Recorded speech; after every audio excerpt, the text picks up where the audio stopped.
for being here. Today is our first budget hearing of the budget season.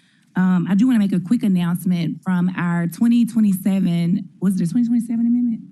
27 with the rules? It was the FY27. FY27 budget hearing rules.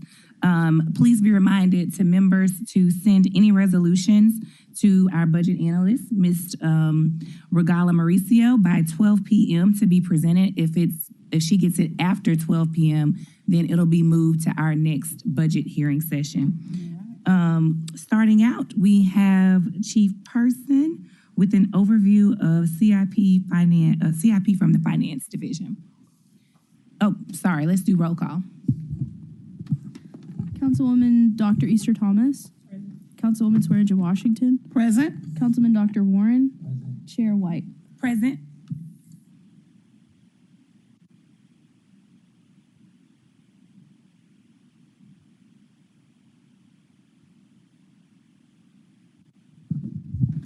Good afternoon, Chief Person.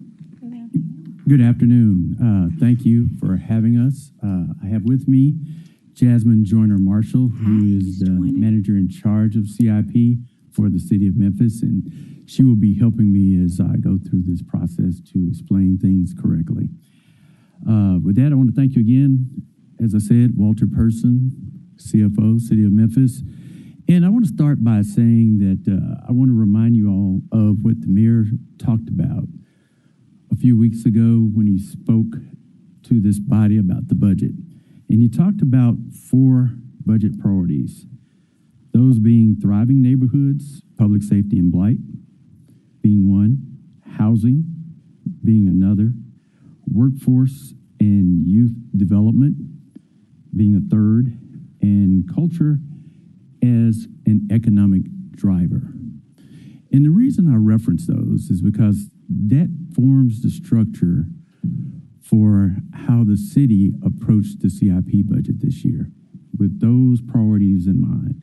So again, there were many demands on fairly limited CIP dollars, but we wanted to make sure that we targeted these priorities as we approach this.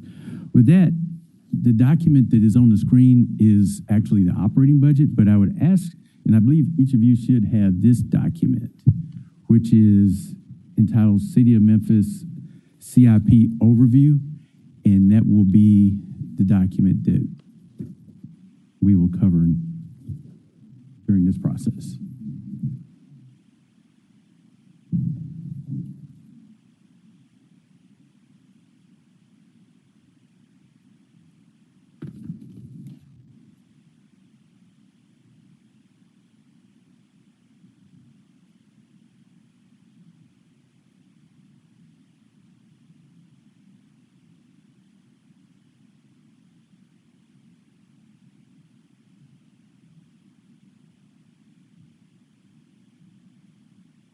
And I don't know, you may not have it electronically. If you don't, we can just work with, okay, the paper copies.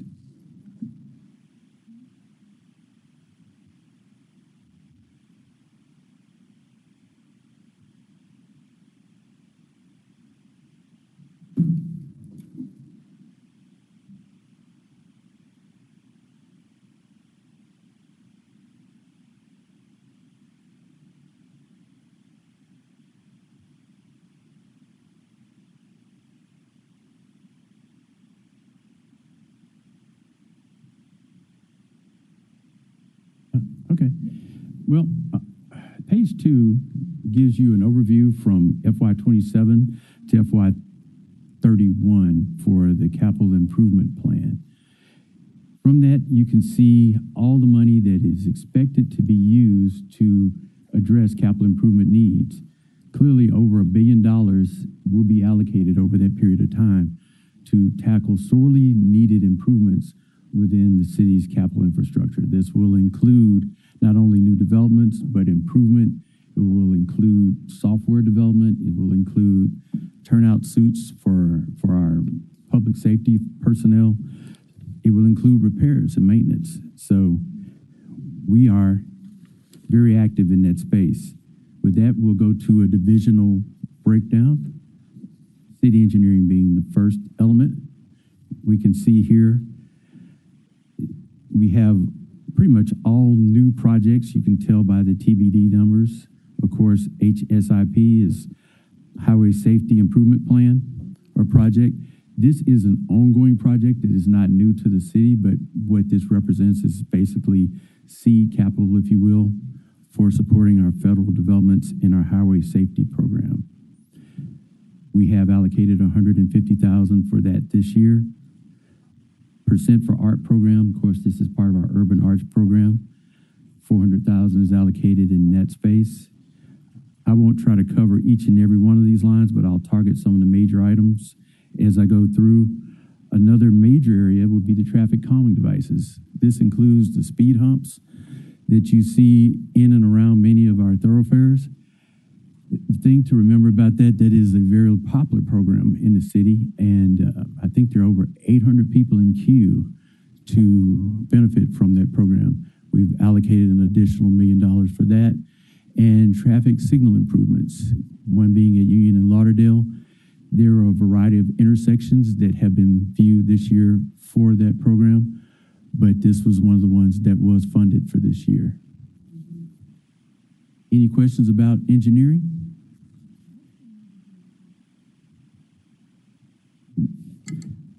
Great. Neighborhood safety. Let me look that up for you and I'll tell you.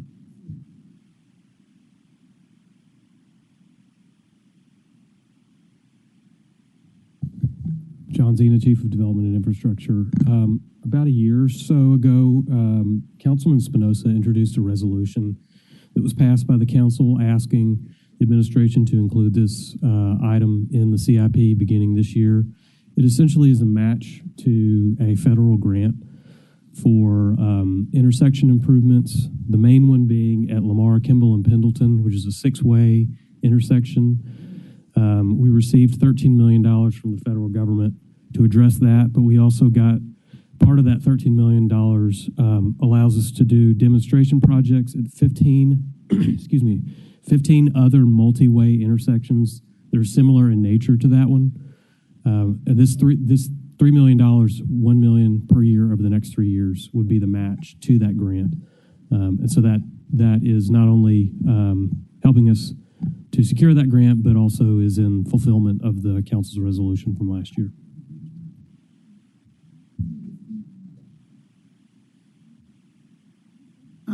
Put in the speed humps. Is there a program to make sure that the ones that they've installed, that there's regular maintenance? Because I noticed the one on Airways in front of the depot, it has come up. And there's one on Barksdale between South Parkway and Lamar that has come up. Is there a regular maintenance program to address that? How often we're talking about engineering and Director Manning isn't here? Well, I can't answer why Director Beline is not here, but I will say that my understanding, at least as CFO, is that there is a maintenance program that's associated with that. Now, I will say this. As I was commuting yesterday to take my child somewhere, I did notice that there were some that were also up on Hollywood. But I think what I remember from discussions around that time frame is that some of these are removed as a result of the ice and snow event we had, because when the tertiary roads were plowed, sometimes those were removed as part of that process. Mm-hmm. So it may be that they just have not circled back around to address some of that. Is it engineering or the contractors? Who's responsible for that maintenance for those speed humps? Engineering. Engineering. Point of information, Madam Chair. When the little small ones that aren't wide, that are not the big bumps, were put down, I recall our engineer telling us these are temporary and they will not last long term. So I think they'll have to be re-replaced in areas we need them, unless we're going to put in that big sort of wide concrete one. I think that's the issue. I could be wrong, but I think that's correct based on my memory. Thank you, Madam Chair. Okay, thank you. We'll make sure engineers are aware of those locations. Councilwoman Logan, you're recognized. Director, is Director Manning Bell in here? He's not here. I haven't seen him yet. No, ma'am. Anybody from engineering here? He knows what he knows about, the temporary ones and how we got to that point, and he mentioned it, but it would be great if he could come back, because it seems like we're using more of those now Yes, than it we are is. the previous ones. And if they're not, There he is. if they're not as sturdy, then we need to discuss doing something different. Because I saw one of them that was half on Well, and half off. well, I was about to say, let's do this. This is what I'm thinking, you all. And this isn't how we scheduled it, but this is what I'm thinking. Since Ms. Mauricio is up here, maybe let's have an analyst to start collecting questions and things that come up. And after each budget meeting, we'll send out those questions to have, so that way we can stay on the budget issues. But I think this is great that discussing the budget issues, it helps us to develop questions that we may have for more insight for other projects. So let's add that to the list as to, and you can go ahead and articulate the question or the concern so that so you don't have to answer it now, but we would like a response by the next budget hearing. Is that good, everyone? Okay. So the question is, we would like to know who's responsible for the maintenance of the speed humps after they are installed. Who's responsible and how often do they check in on them? Okay? And I will definitely send you those exact locations that constituents have afforded concerns. Councilwoman Logan, you're recognized. And I also would like to add, if you could share any that are baked into this budget, if you could let us know if it's temporary or the permanent ones, because the temporary ones are just supposed to be for those immediate situations that require traffic calming, not for lasting speed hump, correct? Okay, thank you. Thank you. Chairwoman White, I have just an add to that question. Councilwoman Cooperson. Thank you. And I did not see it, and I did not see you mention it as well, but the new median with all the flowers and all the woody stuff, I didn't see that in here. Did I overlook that? I want to know what the maintenance and what it's looking like and how much the cost and the bodies we need to make sure that these are maintained.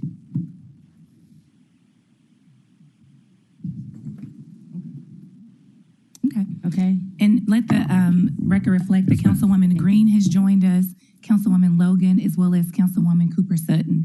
Councilwoman Dr. Michael, I'm about to call your whole name. Councilwoman, Just rolls off the tongue. Thank you, Chair. Question: what fiscal year did we complete the traffic safety around the schools development? Was that just a 2 fiscal year thing? Was it supposed to be continued? You know what I'm talking about, right? Yes. Okay. Good afternoon, Manny Belen with the Division of Engineering. So that program is actually still funded. So it's under traffic safety development. That's the one where we decided, at least the body, allocated some dollars per council district to cover any sort of improvements in and around schools within that council district. Okay. So how much does the $250,000?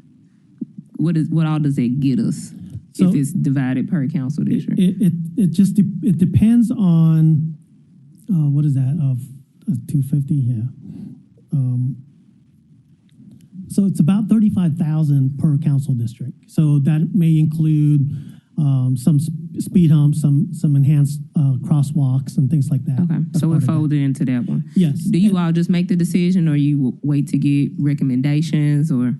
So when initially incepted, it was council members that directed us specific schools.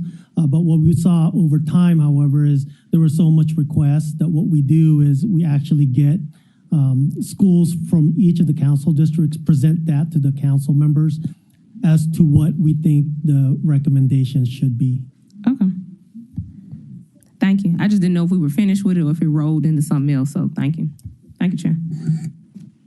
Thank you. And one of the questions that I have, and this probably will be a little bit of an overlap between city engineering as well as public works. I'm really interested in, and I don't know if this is something that we may need to consider issuing bonds for.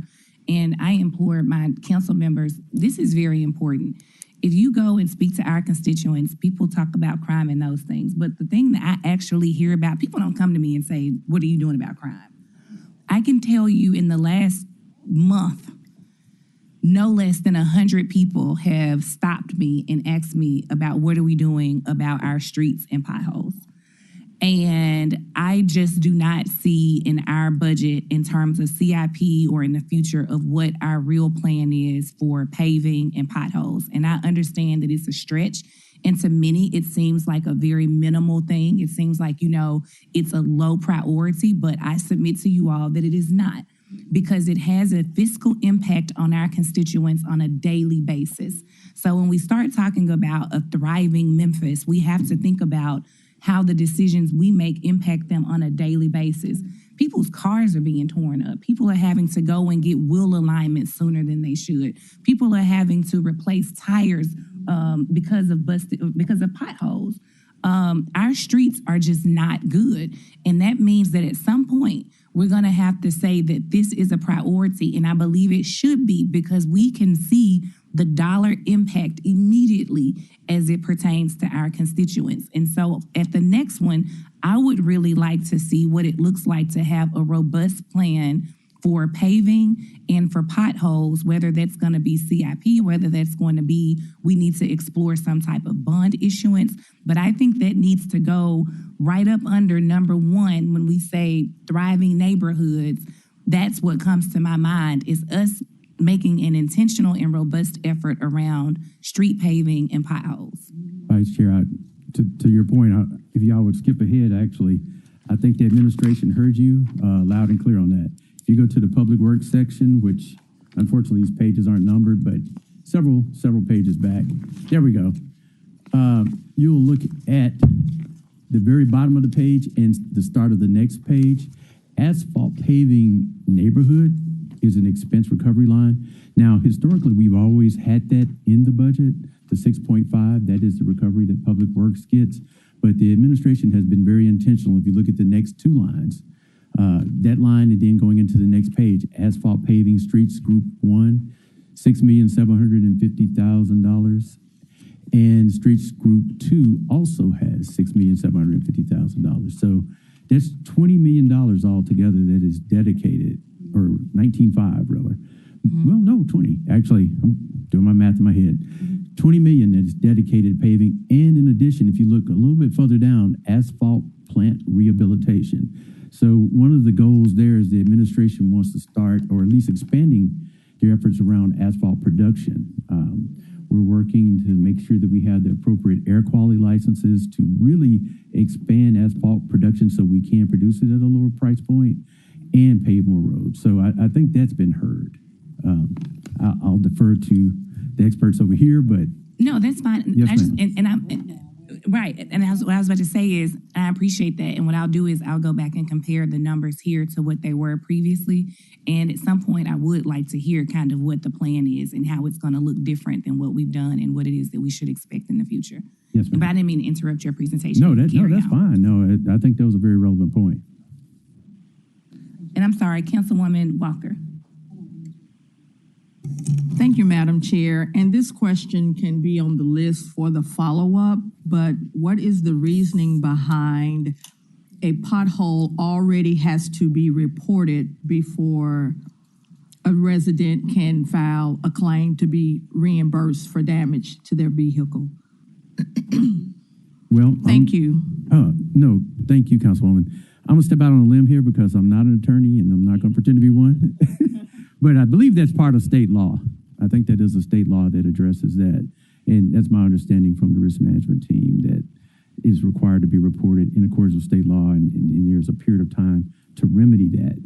I don't know what the period of days would be before it's then becomes something that can be compensated.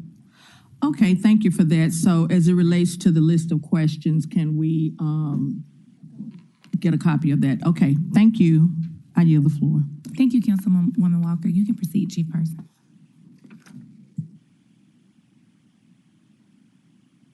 Before she leaves. Dr. Warren, you're recognized. This is just really quick. I think y'all remember the success we had with MLG&W spending all that money and clearing all the trees, and all of a sudden the power stayed on. I think this, as our chairwoman says, is a similar issue and how it's affecting the mental status of people in Memphis. I know when I drive, I don't look, at the lines.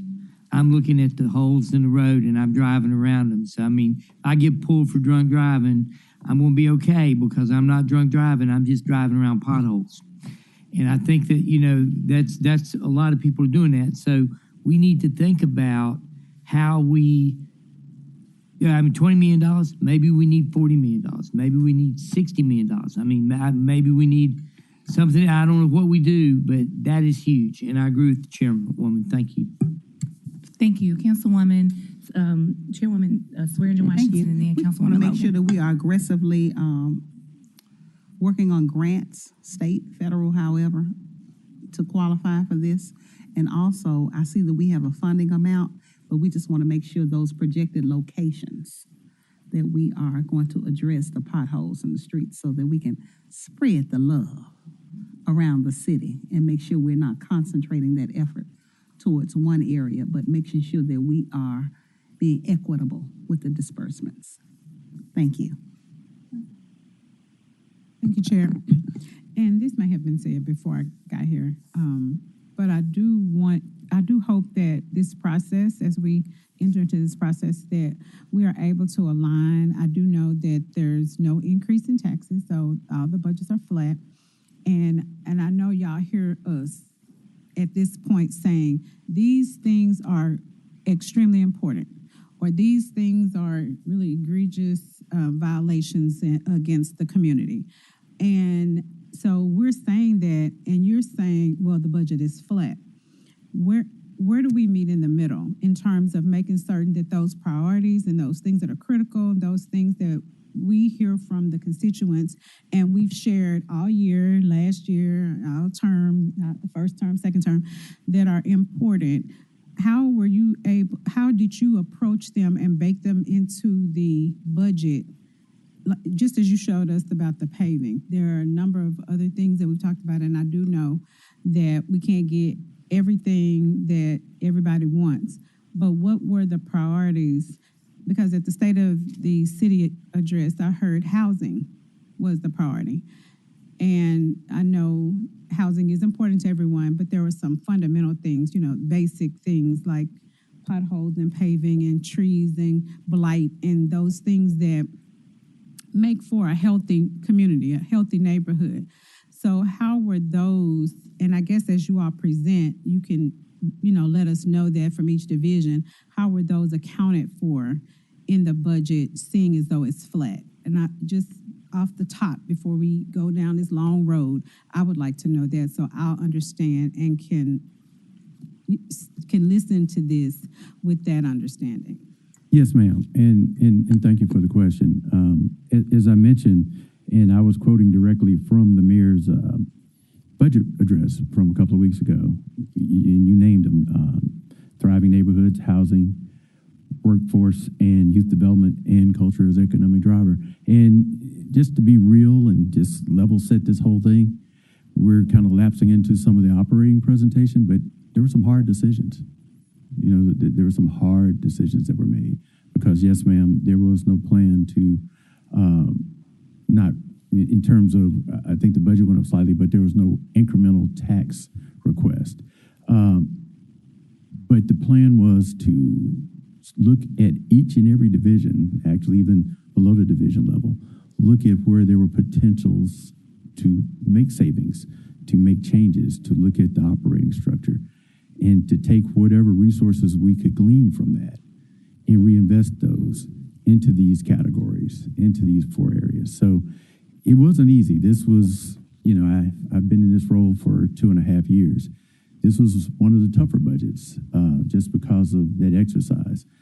But I think it was an exercise where we really pulled back the covers, if you will, and took a long, hard look at how we could make it efficient, how we could make it better, keeping our eye on these goals. So as we get in operating, I'll be able to explain a little bit more about that.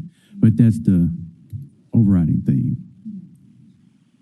Thank you for that. You're back. And I'll wait to the operating side budget. Yes, ma'am. You can continue. I would say we're already a little bit behind schedule. It looks like housing and development. Okay, so for housing and development, in terms of CIP,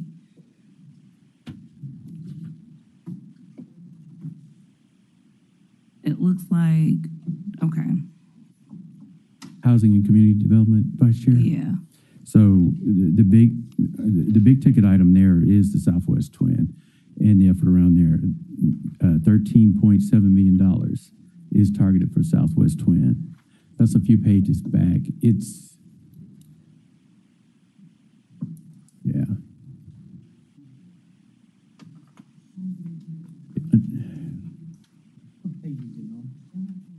Yeah, unfortunately, we don't have page numbers, but let's see, 1, 2, 3. Yes, ma'am, we will do so. 7 pages. Yeah, there we go.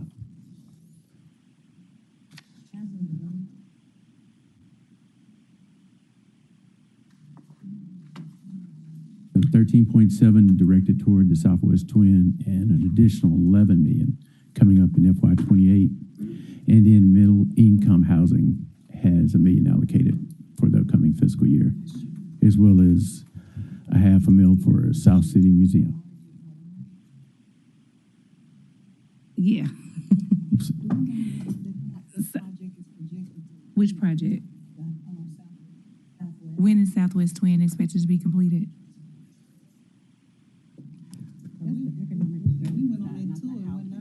Yeah. All right, good afternoon. Ashley Cash, 125 North Main, or 170 North Main, Housing Community Development Director. So Southwest Twin is phase. The first phase, which what y'all saw was site grading when y'all went out there. The police precinct is the first element to be delivered. The anticipated delivery date is December 2026, before the end of this year. The library is anticipated to be delivered April of 2027. And then there's a fleet maintenance building that will come online in between that. Thank you. And if anyone has any, we're going to move from CIP unless there's any other pressing things you want to say. What I would like for everyone to do is to, now that we have the kind of full presentation and it at least has a breakdown, submit your questions to your analyst, and the analyst is going to submit them to Regala, so that we can make sure that we have those at the next hearing. And what I'm going to ask Ms. Mauricio to do is for the next budget hearing to have a section where we just do questions or responses to the questions from the previous one. Because I think as we go through this, questions are going to come up. And one other thing I would say, and this probably would be a Director Cash thing, maybe coupled with a Chief Zena thing. So the mayor announced, of course, priority number 2 is housing, and announced 10,000 houses. And I know that Chief Zena has been working on some interagency things, but just really understanding in the budget where the priority is in terms of the funding to be able to back that housing. I know there are many challenges as it pertains to infrastructure disinvestment, a lot of issues that come up with developers and those things, but really understanding, is there a plan? If so, what is the plan? And how is it being funded this year or in years to come? May not necessarily be through CIP. I don't know if it's going to be through some future bond issuance. I don't necessarily see it evident in the operating budget. So really understanding what that path forward is for those 10,000 houses, and just making sure that the money that we're seeing allocated actually aligns with what we're saying our priorities are. Chief Zena? Council members, we are bringing a presentation to the HCD committee, the first meeting in June, if that would be okay, that goes over the goal, what we anticipate would be the gap between where we are today and meeting that goal, and then strategies across multiple dimensions, including funding and financing to achieve that goal. So we'll be able to answer your questions at that time. Thank you. That'd be after the budget's done. June 9th.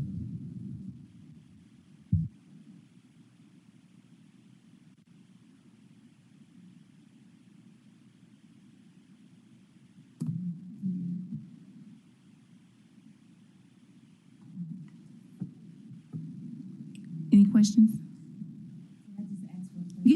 Cooperson, you recognize? How much funding was allocated for this? For the mayor's housing project? In the CIP, the $1 million that was noted a second ago, the middle income housing infrastructure, that's just in FY27. As you see, the ask is for that to go up in subsequent years. So that would be money that would come through the CIP. Since it's CIP, we have to use it to spend that money on public infrastructure. So there are limitations in how that money can be spent. But that's one area. There are also other projects that are associated with the CIP that the city supports that delivers housing units. There's the Affordable Housing Trust Fund that's in the operating budget. There are other funding streams that are controlled by other component divisions and agencies. May not necessarily show up directly in this budget, but also are ways that we influence housing construction through funding and financing. But if you recall from the mayor's address, the city is not funding all 10,000 housing units. We're creating conditions for the increase of supply of housing to a goal of 10,000 units by 2030 through a variety of different factors. Funding and financing is one of them, but regulatory and infrastructure support is one. Land availability is another. We have other ways that we're supporting that goal. Okay. And that'll all be in the presentation in June? That's correct. Okay, thank you. All right, let's move on to the overview of the operating budget.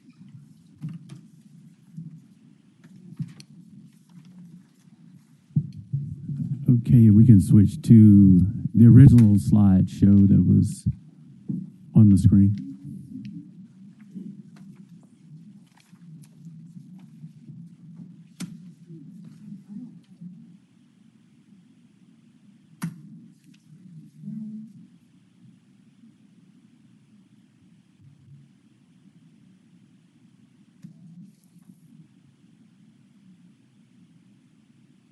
Okay.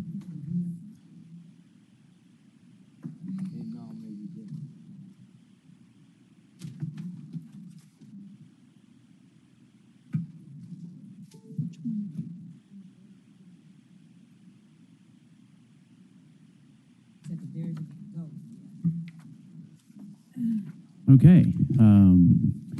Well, thank you again.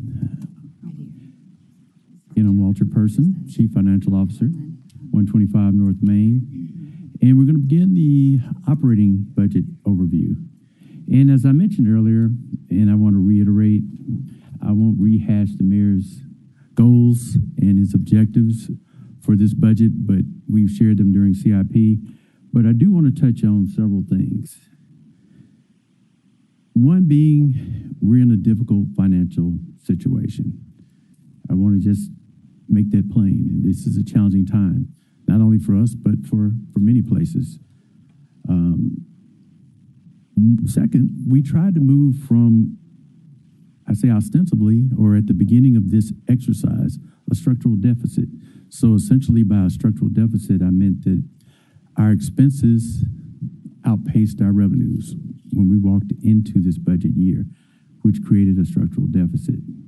But now we've been able to work to a balanced budget, which we're presenting today. And third, I want to talk about how we've aligned the investments as well as the savings to meet these objectives. And I think that was part of your question, Councilwoman. We want to make sure that we have that alignment with the limited resources we have.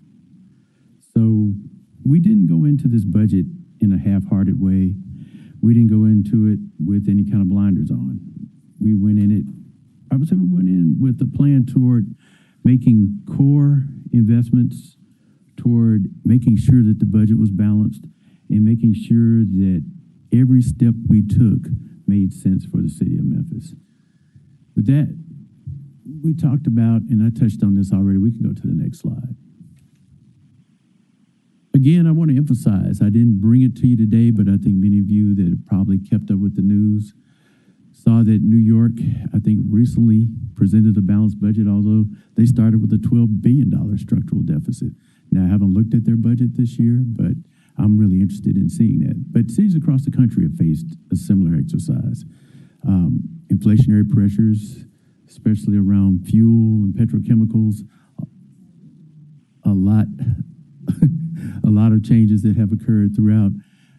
We're meeting those challenges. Our federal funds, they've expired. CARES, ARPA, they're things of the past. We're in the last few months of even reporting on our ARPA expenditures. So all of that's done. Inflationary pressures. I don't know if many of you drive. I do. Gas prices have been skyrocketing. The city faces the same market that we do as individuals. That fuel cost permeates everything that we do because everything that we do requires some type of transportation or logistics. So if we're moving equipment for traffic signals, if we're bringing in equipment, or if we're going out to service somebody, that fuel cost, along with the related costs, have driven inflationary pressures to new highs. And revenue growth is slowing. I think that you all may recall, I believe the budget chair mentioned about state shared revenues. Well, we have state shared revenues.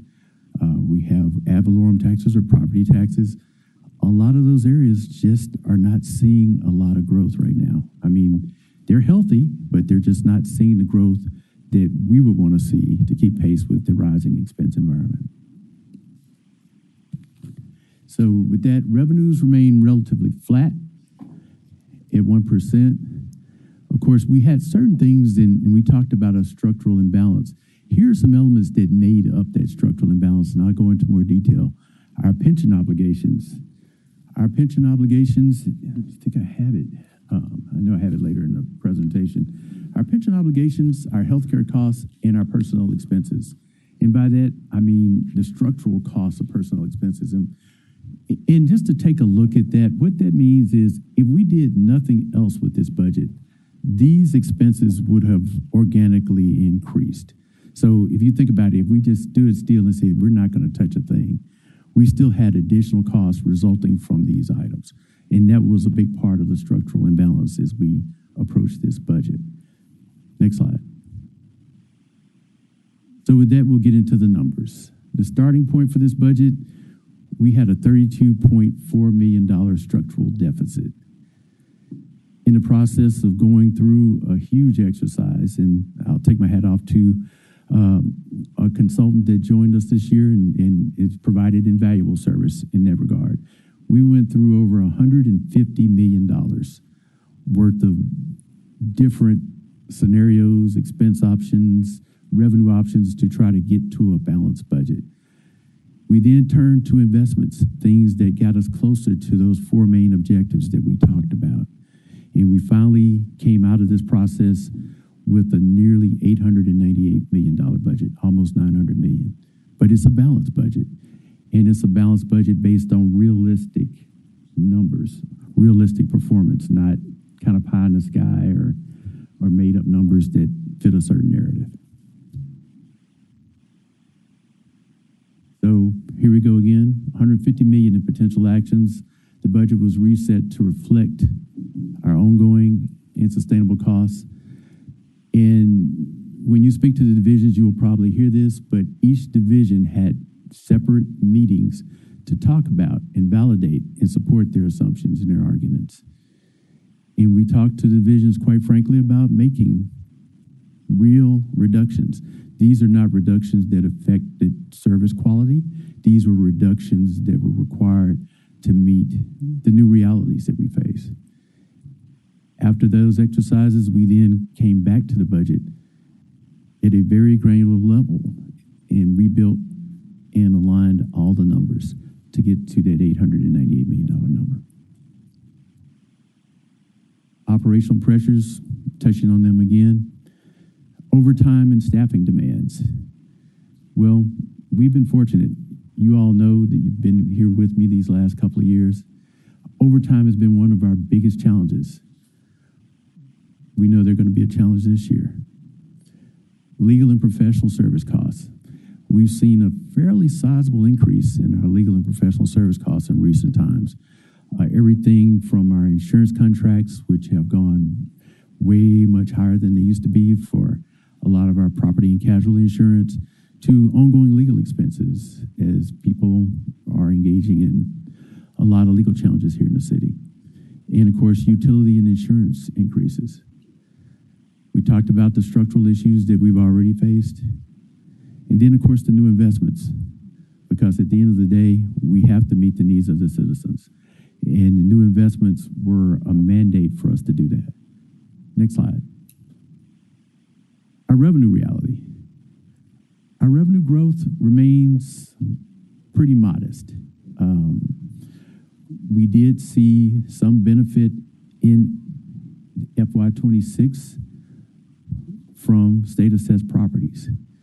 That was one of the things when we came before you, I guess, about a week ago and presented the Q3 reports. You probably noticed that we were looking at a marginal contribution of fund balance. That was a big change from Q2 when we were looking at a possible use of fund balance. That in large part was due to the state assessed properties.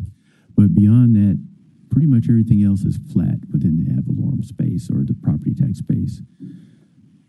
When we looked at state shared revenues, we saw state shared revenues being a challenge. And it was a challenge that was driven by state legislation. That legislation essentially will shift a lot of resources from Western Tennessee based on population growth to middle and near Eastern Tennessee because those areas are growing faster than we are.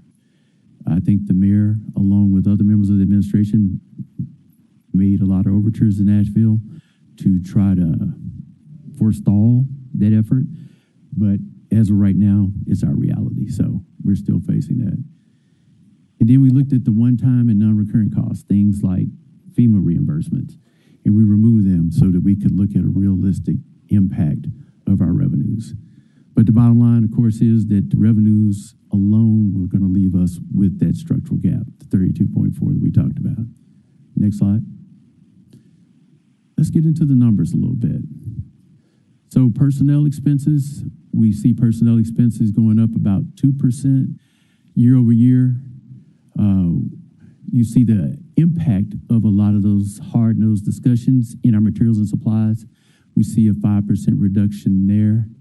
You also see it in our capital outlay program as we really took a firm look at everything that we were doing. Grants and subsidies are up a little bit.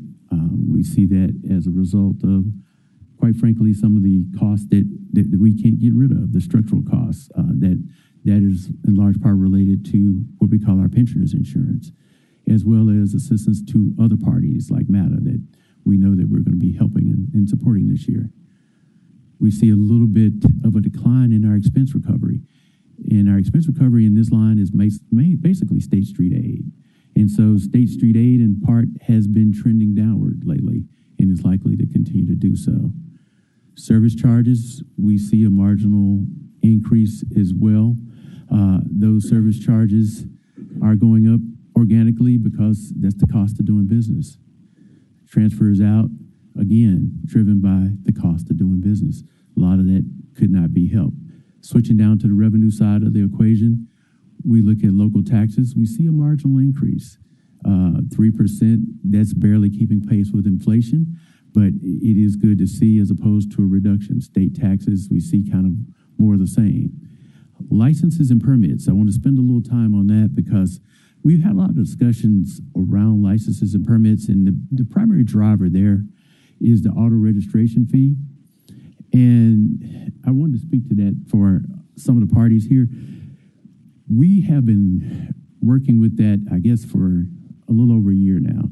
And in the initial onset of the increase, I think we were expecting a lot more, but the implementation took some time. I think we were only fully implemented by February of that initial fiscal year.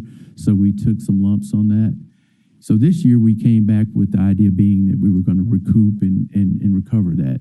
And this year has been better. I think that year we missed by about $10 million. But this year we're trending probably toward 22 to 23 million, just simply because we're not seeing the kinds of numbers that we want to see to really load in at the full $27 million number. Fines and forfeitures, that's primarily. Did you have a question, Councilwoman? Okay.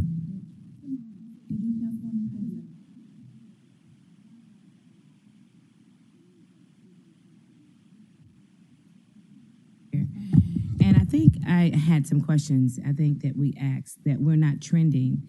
And what is the why that we're not trending now where we should be?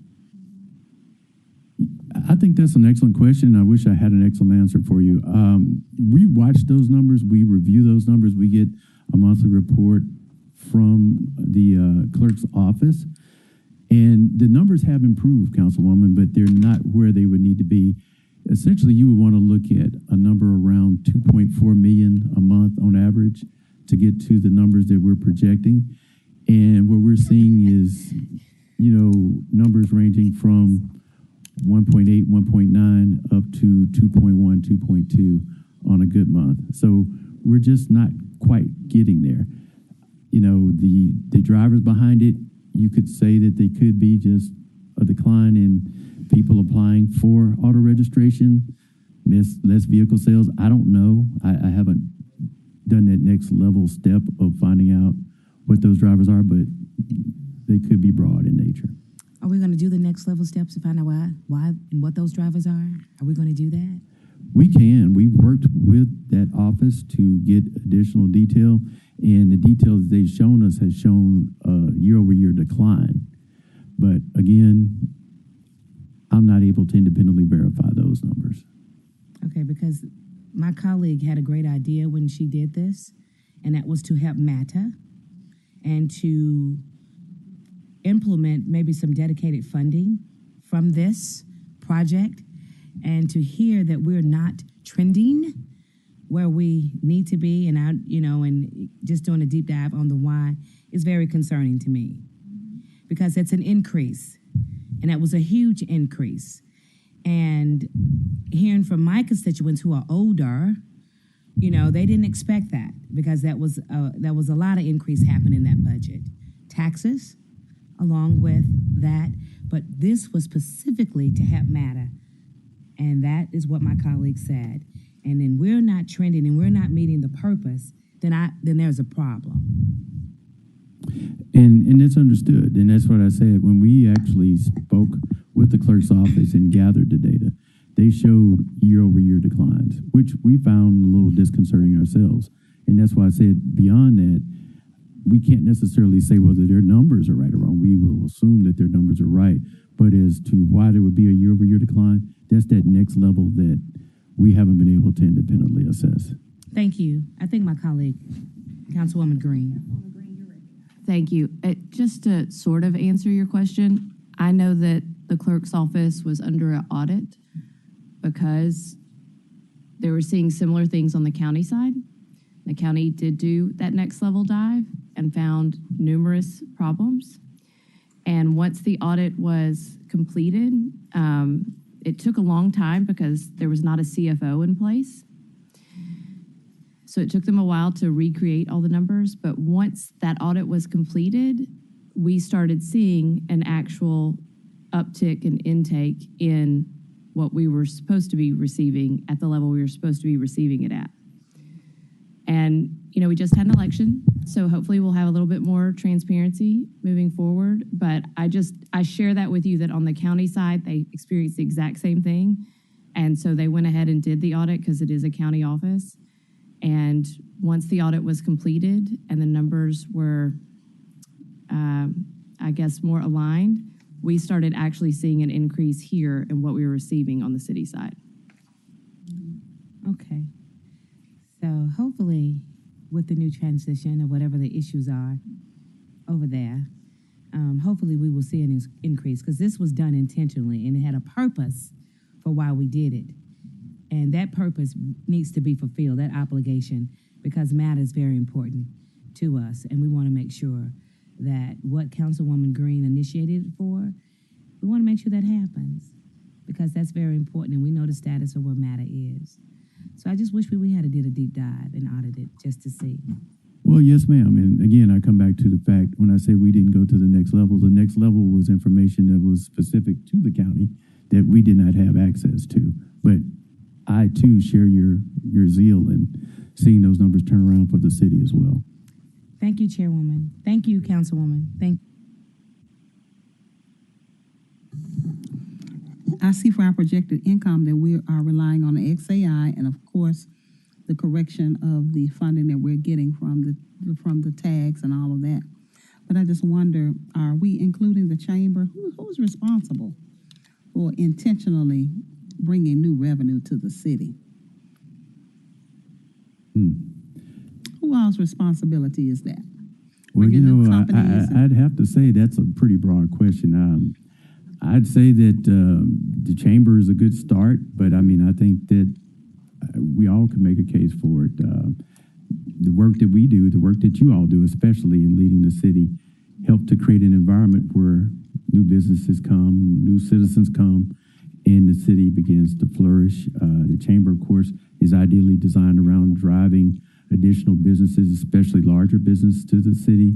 I think there are other chambers. I know some individuals came from some of the other chamber organizations here in the city that are tailoring specialized programs to create incubator relationships to bring businesses that are already here up to par so that they can generate new revenues as well.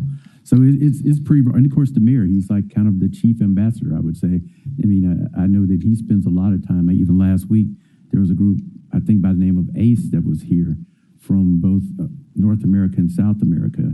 And I wasn't at those meetings, but I think there were discussions there around what opportunities can come to Memphis. So it's a broad question. As a council, I'm saying that we need to make that a priority to see who's responsible, who's doing what are we doing, where are we going, who are we recruiting, how was the progress, what are the next steps, and moving forward, making an intentional effort for that. I agree. Councilwoman Cooper Logan, you're recognized. I thought you said Sister Logan. Sister Logan, to Councilwoman Logan, you're recognized. Yes, I apologize. We asked the Chamber and Tourism 901 and Memphis Tourism, all of we them need to come together because they do have a hand in that as well. If you think about, when you think about places to live, you want to live, there are certain things that you look for. And I think those things are important to attracting people. Safe, clean, beautiful. You don't necessarily always, or some groups don't always look for a lot of attractions. You want to make sure it's safe and clean and beautiful. I asked because even talking with some of the leadership in West Memphis, even the utilities director is responsible for going out and having conversations. So we just need to be intentional and come together and everyone understand their assignment so that we can move forward. Councilwoman Dr. Easter Thomas, you're recognized. Thank you, Chair. Chief Person, thank you for the overview. I know you're still going through it. Can I go to pages in the general overview in the front of the booklet? Is that okay? If we're still in general overview, can I ask questions, but it's referring to the overview in the book? Doctor, are you referring to the proposed budget book? Yes. Okay, hold on for a second, I'll get mine. Okay. I'm still on topic though, just then you know it's not on the screen.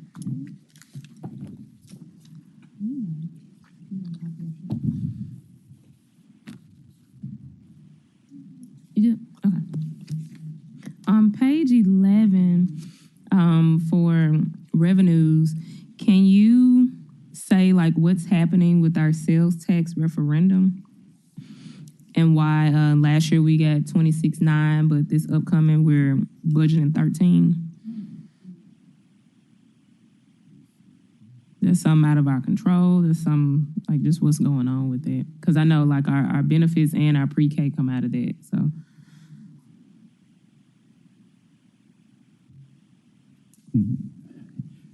Yes, ma'am. So when you look at page 11, I don't know if I introduced my budget manager, Anita Taylor, who has joined me. She is assisting me in this effort. So that's a transfer in line, Doctor. Okay. And so essentially the reason we have reduced that transfer in is because that fund has been fairly well utilized. By that, I mean that we have been doing deficit spending in that fund for several years. Our expenses have outpaced the revenues. And so now we're having to curtail the amount of money that we bring into the general fund from the sales tax referendum fund. Okay.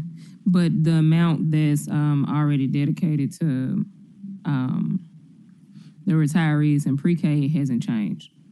No, that amount has not changed. Okay. It's just the amount we're transferring into the general? Yes, ma'am. Okay.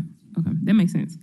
And then my other question was, I know that, like you have on the screen, we're counting the 15 variants from XAI investment.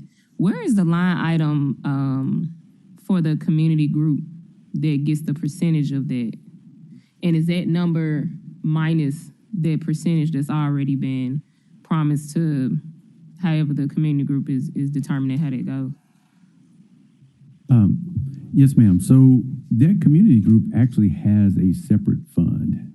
So what we've done is we set up a separate fund to house the monies that are subject to the ordinance that requires that 25% of all the XAI money goes to community service-based projects.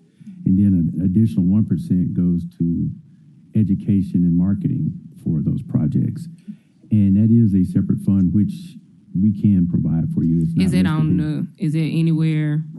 Not in this book, okay. And we're not going to cover it today, but we can provide it for you under separate cover. Is it counted in the 15? Is there 26% counted in the 15? No, okay. Because it's not. So that 15 is after. Right. It's not going to hit that line. 26. Okay. Right. It goes to a separate fund. Okay. That's all I want to know, to make sure I'm looking at the numbers right with that in mind. So, thank you, Chief Person. Thank you, Sharon. Mm-hmm. Thank you. Quick other thing. I know that Chairwoman Swearingen Washington asked about like revenues, and I think maybe that was kind of more towards kind of like economic development. And of course, we have EDGE and chambers and those things.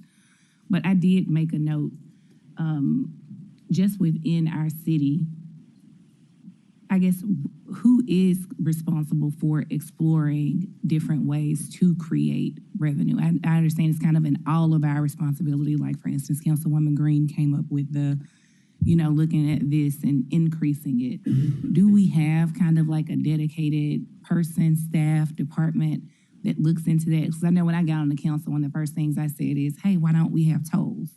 And then, of course, I learned that there was some statutory barrier to that. Of course, you can't legalize marijuana. Like, that's an option. Right. Because states are really, benefiting from that. And we can't do that. So I understand there are some barriers.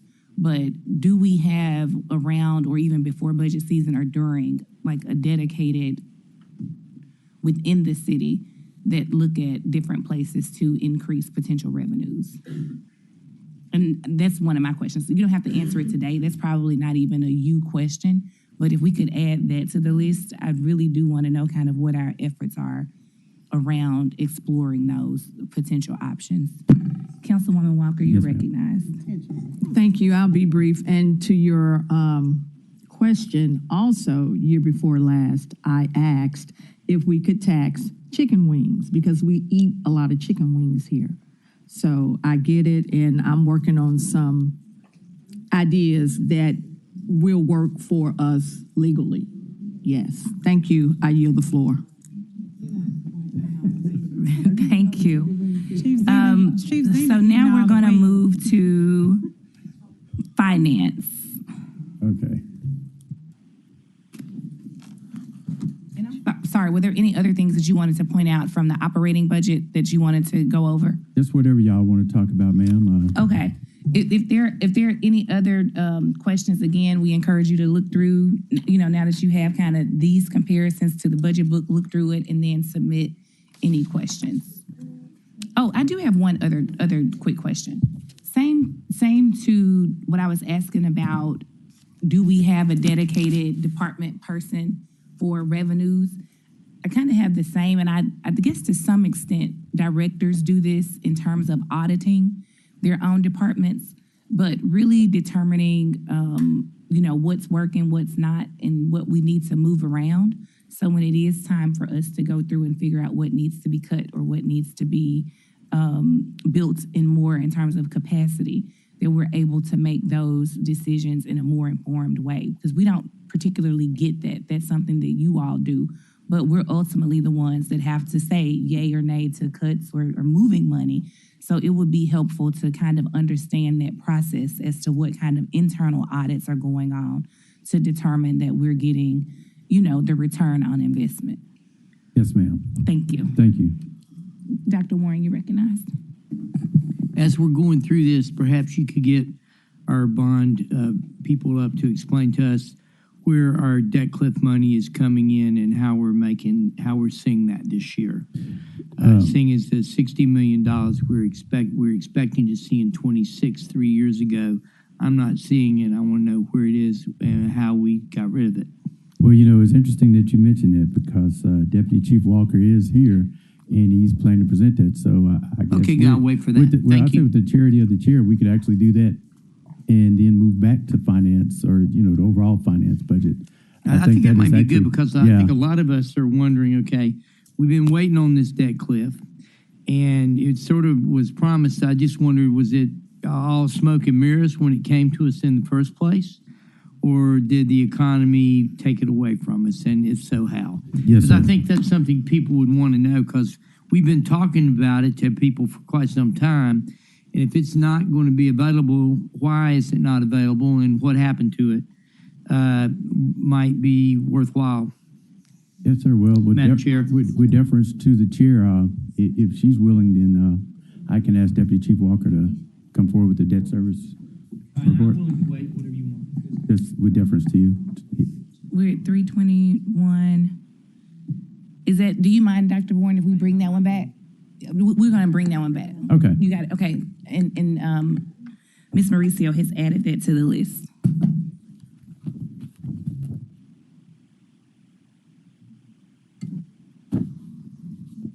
All right. This is the one. Okay. All right. With that, we'll start with the divisional discussion around finance.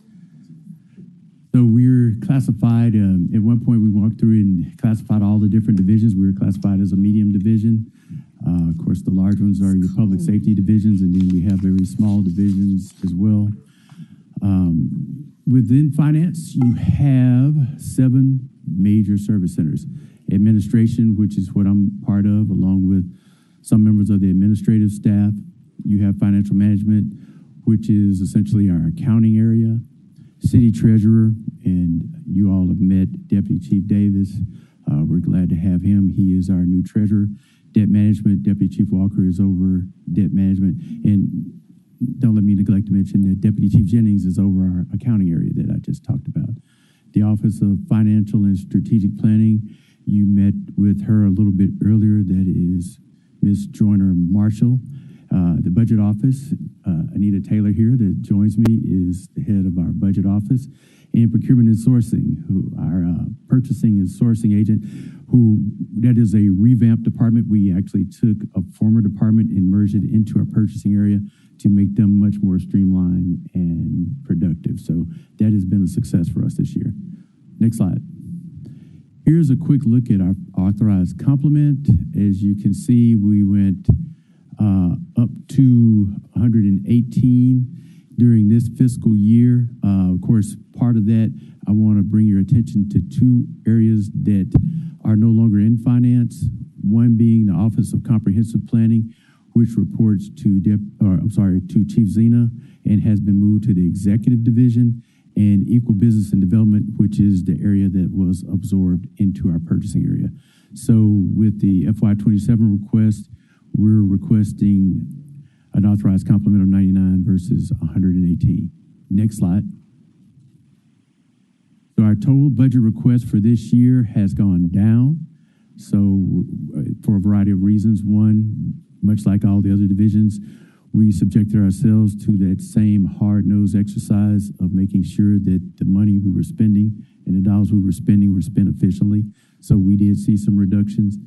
Additionally, the move of the Office of Comprehensive Planning to executive also saved some resources.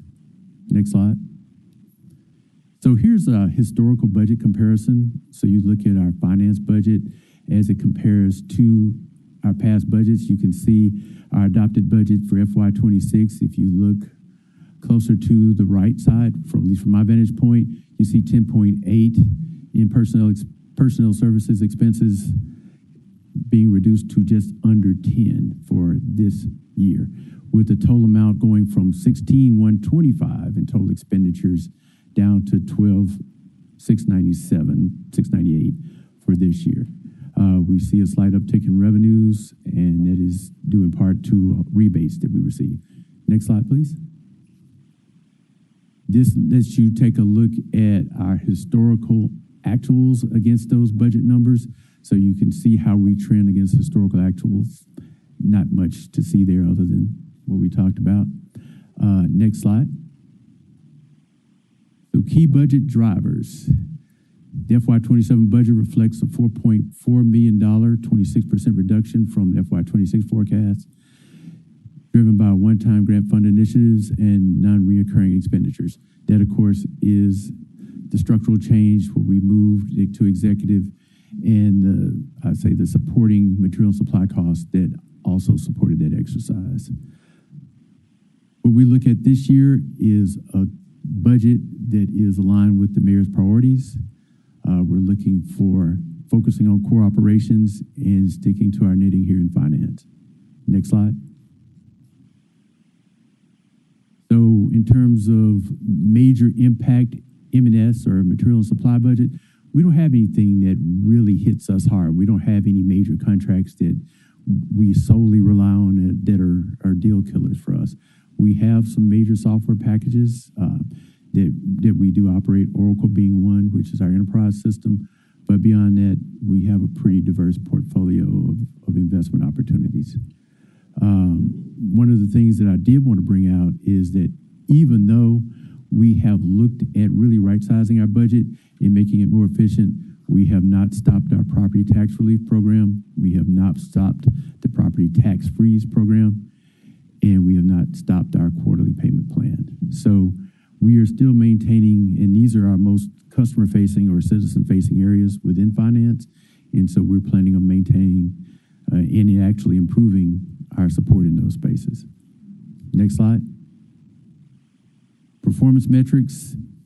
These are elements that we use to measure ourselves internally, and we take a lot of pride in hitting these metrics. So in terms of monthly financial reporting, that's what we use to obviously support the online budget tracker, as well as our monthly reporting, as well as the quarterly reporting, which we provide to you. We're 100% with our contract requisition process. You know, we struggled there, not struggled, but we were at 95% for a few years. We have returned to 100%. The budget office, my guest here at the table, we have hit that mark every year under her tenure. And I just want to brag on her a little bit and say we have received back-to-back budget awards from GFOA in that space. So that is a real credit to the budget area. And, of course, we've maintained the city bond rating, even in the midst of a lot of financial struggles. Next slide. Enterprise asset management. So our big initiative is around the enterprise asset management space, and this is driven primarily out of our new purchasing and sourcing department. This is a system that we're planning to use to track all of our assets. Of course, the key focus will be around our fleet. I think I'll defer to Chief Adams, but I want to say we have over 5,000 items in our rolling stock. But with that, unfortunately, I learned just recently that we don't even have all of our ownership certificates in one centralized location. But we're in the process of improving that, because once we learned it, we're acting on it. So part of that process will then also involve creating new tracking systems and capabilities so we can track these vehicles in real time, that we can perform proactive maintenance efforts, that we will have these vehicles chipped, I mean, not only for GPS, but for just what they call maximum likelihood failure scenarios, for operation parameters, how they're operating in and outside of parameters, and also for disposal criteria. So if you get to that threshold point where it begins to cost more to maintain it than to sell those vehicles, then we can start to have a more structured sales and vehicle maintenance approach. This also goes for a lot of our fixed plant and equipment as well, but I think the real bang for our buck will be around our fleet management area. Next slide, please.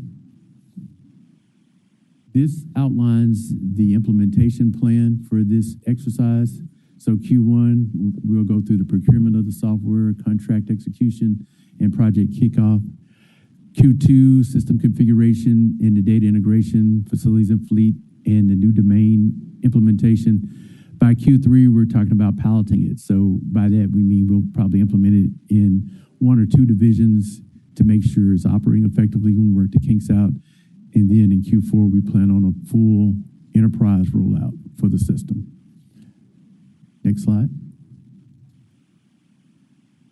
I spoke to a lot of these before, but here's the slide that really drives it home. We're talking about centralizing our citywide asset portfolio, getting all of those certificates in place, making sure all of our property and maintenance records are available. We start having preventive as well as predictive maintenance for a lot of our rolling stock. Improved capital improvement planning. So you'll see, and you saw in our CIP process, a lot of capital acquisition. Of course, is always heavily weighted toward public service, but this will give us more informed judgment about some of the other divisions that may not be getting as much attention, so that we can be much more judicious about the use there. And then standardized workflows across departments, so we won't have these little fiefdoms where general services may manage vehicles one way, but police services manages them another. And these systems that we're evaluating also have dashboards, so that you and I can look at them in real time and see what our fixed assets look like. Next slide. This is a pictogram that pretty much shows what we've just described. We talk about the current state, disconnected systems, limited visibility, going to the future state of a centralized system with real-time visibility. And these are projections of operating improvements with a 55% increase in task efficiency, reduction in vehicle inspection time, leading to my favorite topic, an improved financial impact, reduced repair costs, and improved life cycle maintenance. Next slide. So I believe this is our final slide when we talk about challenges and risks in finance. When we look at what we've done, we're saying that possibly we could look at some challenges based on the exercise in filling critical vacancies. But I would say that it would not necessarily be directly related to this exercise, because some of our critical vacancies we have struggled to fill for some time, and it's not based on just achieving efficiencies. It's just the market dynamics that we face. Reduced part-time staffing flexibility. Typically in the Treasury Department, that's when we really need our part-time people. But fortunately, as part of this exercise, we figured out a plan to address that. So we've mitigated that risk for ourselves. And so we're excited about it. We're going into the Treasury season with a new treasurer, and I think that we're going to be doing really well this year. And deferral or underfunding of essential systems, I don't think we're having a problem there, because everything I've seen, we've been able to fund ClearGov, which is our budget system. We're working closely with IT with the new Oracle implementation. So things are really generally going well. I don't think I have any more slides, do I? All right. Well, that's it from a pure finance perspective. Council people in the queue. All right, thank you so much for your presentation. Councilwoman Logan, did you have anything you want to add? I'm sorry, thank you, Chair. Did you say when you all are expecting to see some changes or results, benefit from the new asset management? Yes, ma'am. Could you roll back to that timeline slide for me? Just a little bit more. Oh, there we go. 11. There we go. So Q4 is when we're expecting to see the full enterprise rollout with the dashboards and the capital planning integration. Now we expect to see a pilot rollout in Q3, but I don't know if you will see the tangible impact depending on where it's piloted. I don't know exactly which division will be willing to work for us, but so it might be like, if it's a small division, then, you'll see it, but it won't be like something that you can see in an appropriation statement. It may just be more anecdotal. All right, Councilman Warren. Is now the time we're going to see the debt cliff? When were you planning on presenting that? Yes, sir. I would invite Deputy Chief Walker to come up and present the debt service fund. Is that part of this presentation? Well, it's a separate fund. He works with me in finance, but debt service is one of the many funds we manage. We manage a lot of funds. No, it's incorporated in the overall enterprise, but he presents it separately because he's the debt manager. Oh, okay. All right. Please give us your name and address for the record, and you may proceed. All right. Andre Walker, Deputy CFO, 125 North Main Street. Okay, we'll start with the Debt Service Fund FY27 budget. Where is this in our book? Right. You should have received Right here. this. Should be in your book. This one. Thank you. So, point of information. Thank you. And then I will have a separate presentation that you don't have for the debt cliff. So is this the 50 million? Just one moment before you proceed. Councilwoman Cooper Sutton. Okay, I just want a point of information. I think Dr. Warren has cleared that. We were discussing that. Is this the 50 million debt cliff? Is this what we're about to talk about? Yes. First, we'll go over the debt service fund, and you'll see a portion of the debt cliff presented in the debt service fund FY27 budget. And then we got a separate presentation, which will be handed out. It gives a lot of details on how we went from a decrease of $63 million to close to around $35 million. Okay. Thank you. All right. Okay. You may proceed. Thank you.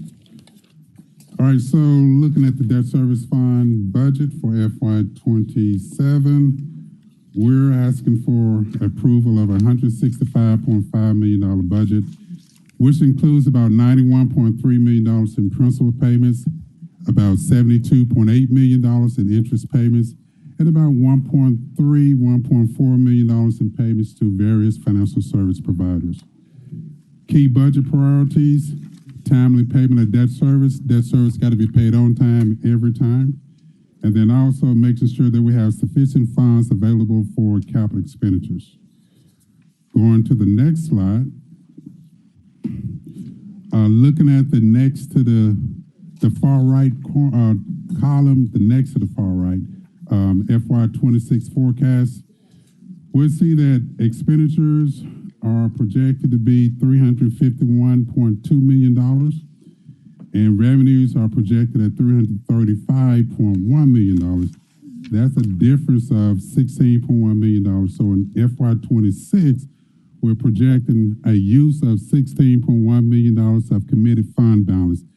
Looking at the revenues, the $335 million, that includes about $2.5 million of use of restricted fund balance. So in total, in FY26, we're going to have a use of $18.6 million fund balance. FY27 revenues are projected to be $181.7 million, and expenditures $165.5 million. That's a difference of 16.2. So in FY27, revenues will exceed expenditures by $16.2 million. Compare that to the use of $18.6 million in the current fiscal year. That's a swing of about $35 million, about $34.8 million to be exact. Let's go to the next page.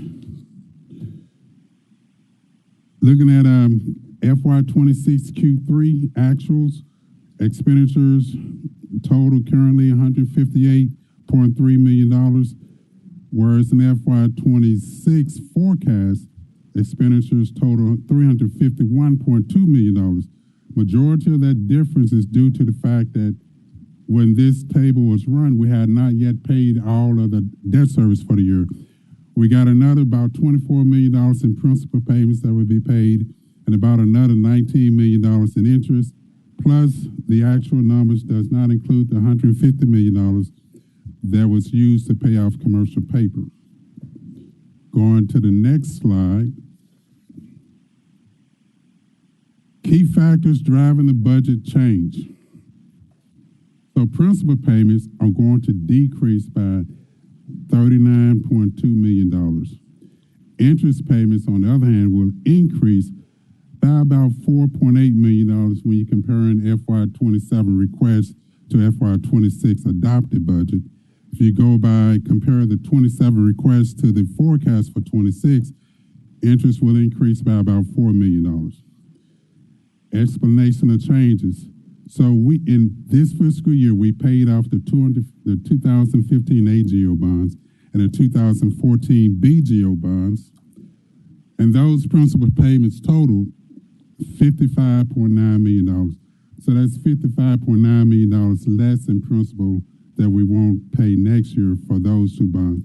However, we did just issue GO bonds 2026, and this will be the first time we make a payment on the 2021 cabs that were issued for Accelerate Memphis. Those two account for an increase of about $12.1 million.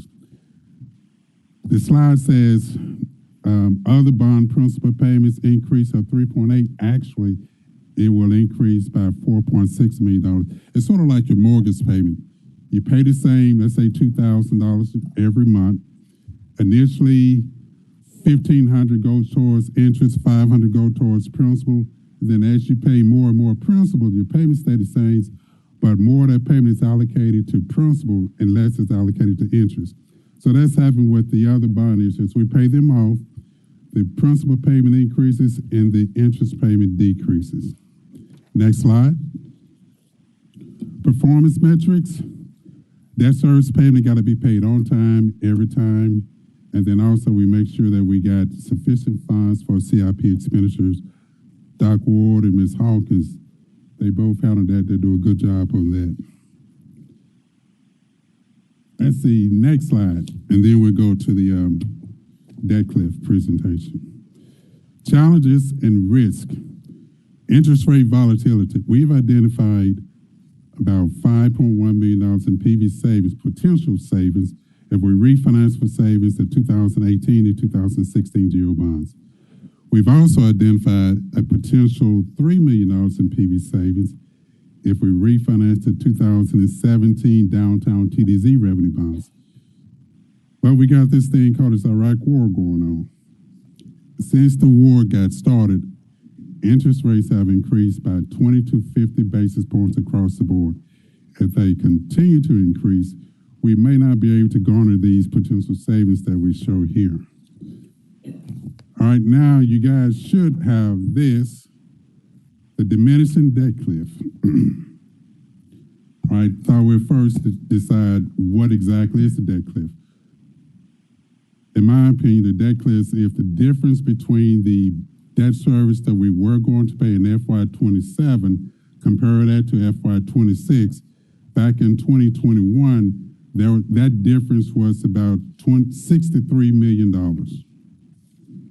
Now, that analysis sounds good, but it's not perfect because it does not consider debt service on the bonds that we issue for 100 North Main, or the debt service that we issue for the purchase of the Sheraton Hotel project.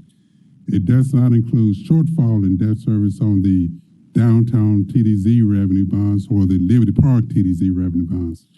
It just look at the debt service on the GO bonds when looking at FY27 and comparing it to FY26. We go to the next page. You'll see this chart, this graph, and as of June 30, 2020, debt service in FY26 what's going on GO bonds was going to be $131 million. Debt service in 2027 Again, as of June 30th, 2020, on GO bonds, it's going to be $68 million. That's a decrease of $63 million. That's the debt cliff that you guys were informed about. Well, then we issued Accelerate Memphis bonds, the CABs and the SIBs. As of June 30th, 2022, debt service in FY26 is now $142 million, and debt service in 2027 on the GO bonds is now $91 million. So now the debt cliff has decreased from $63 million to $51 million. Now let's go to the next slide.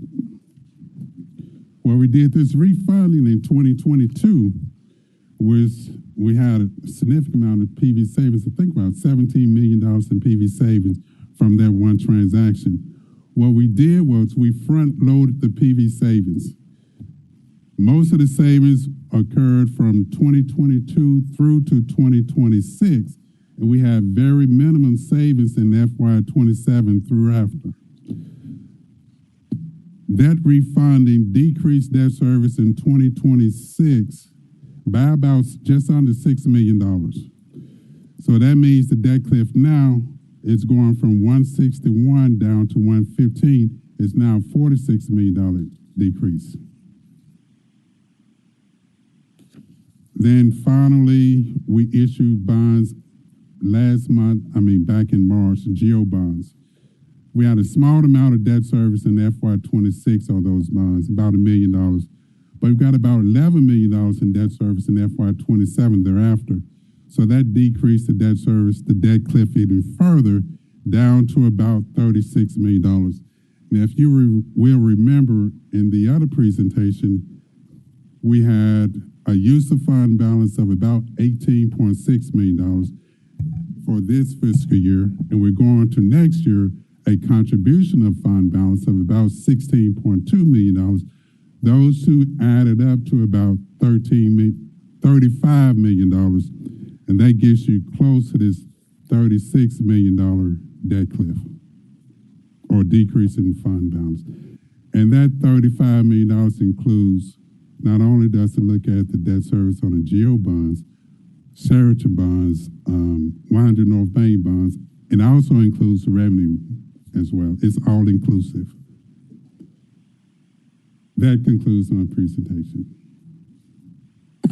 I think you're gonna have to take me aside. I know, because it sounds like you just speaking It's just, French. I mean, you know, just very quick.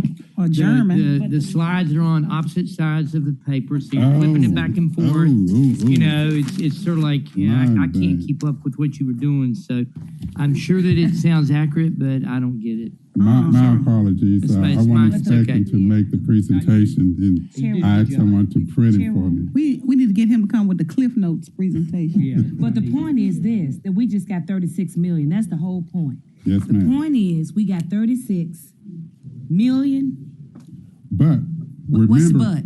Remember, part of that 36 is the fact that we're not going to use $19 million of fund balance next year. We're going to use $19 million of fund balance this year, but next year we have a contribution of about $6 million. Coming from where? Where? Revenues. So let's see. Actually, if I go back to this. And then I want to ask you about 100 Main. Is that ugly building that's sitting down in our downtown? It's just sitting here. That's a horrible mess. You want to And we get done that got to you GO bonds first? on. Is that ugly building? That deplorable, ugly building. I'm just trying to make sure. Councilwoman. Let's ask the question. Well, no. Walter Person, CFO, 125 North Main. We did issue some bonds to support 100 North Main, but they were not GO bonds. They were revenue bonds that Well, he supported just, it. yeah, I'm just going by what Deputy just said. Yes, ma'am. He's right. We did issue bonds, but their general obligation bonds are backed by the full faith and credit but GO, basically, revenue bonds have different funding sources. And so those are economic development bonds that support On that 100 ugly North building Main. right there. Well, That 100 North Main, I will say. Eyesore that sits in the middle of our downtown. Yes, ma'am. I'm just asking. Just clarification. But we'll have I'll get with you like I did the last time and you explained to me. Yes, You ma'am. made it very simple, Yes, ma'am. but I know where you're going. I heard you when you first drove up. Yes, ma'am. Thank you. All right. All right, thank you. Anyone else in the queue? All right, you may proceed, or are you done? Oh, I'm done. Okay, Oh. perfect. Well, if he's done, we do have a file called other funds, and it's really at your discretion as to whether you want us to present those. About 5 or 6 small funds that we also manage in finance. I don't know if time permits. Okay.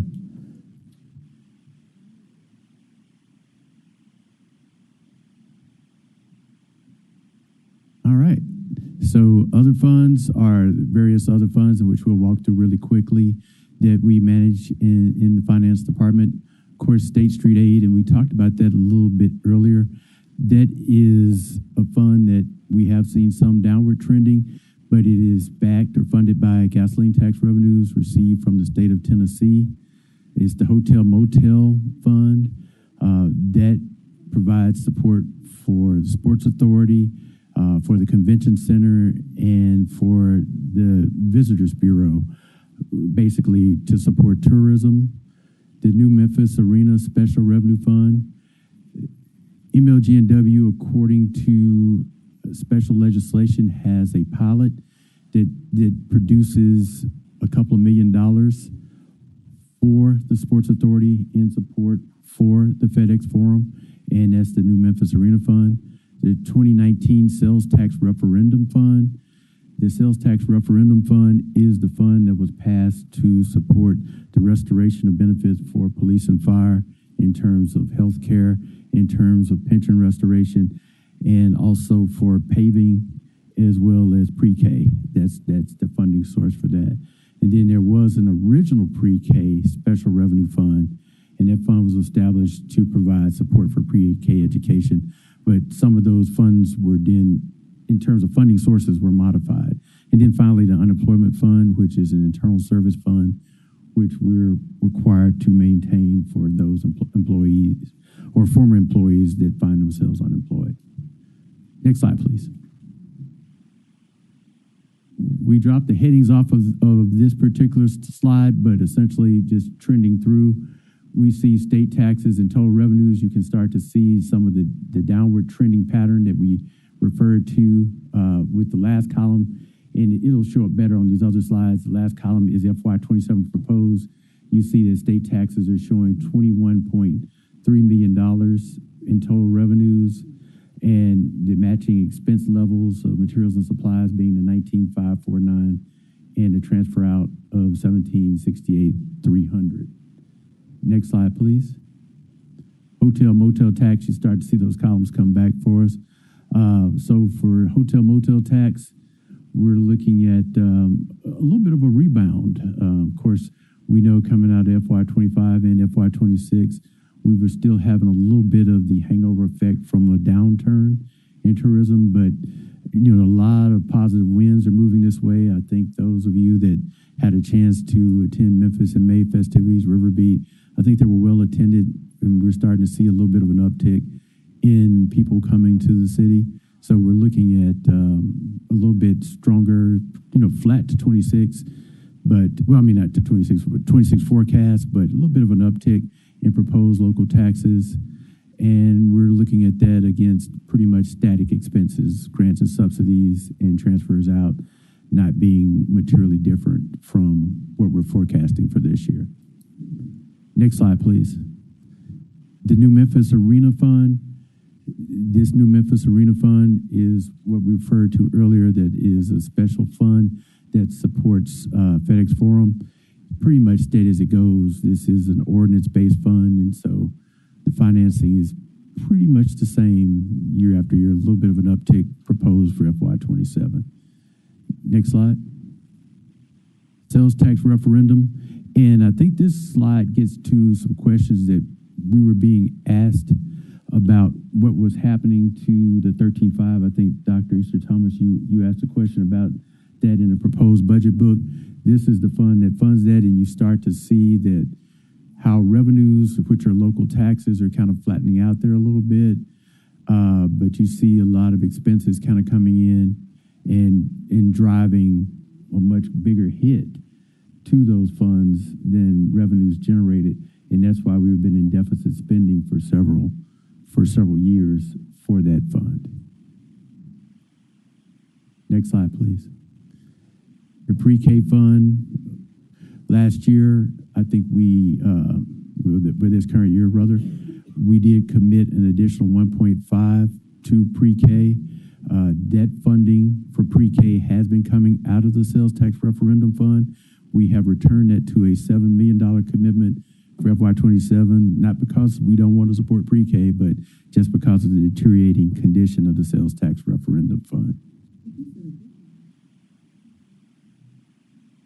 No, ma'am, there was a special provision in last year's budget where on top of the $7 million, there was, I think, a rider to the budget that authorized an additional 1.5 commitment to, yes, ma'am.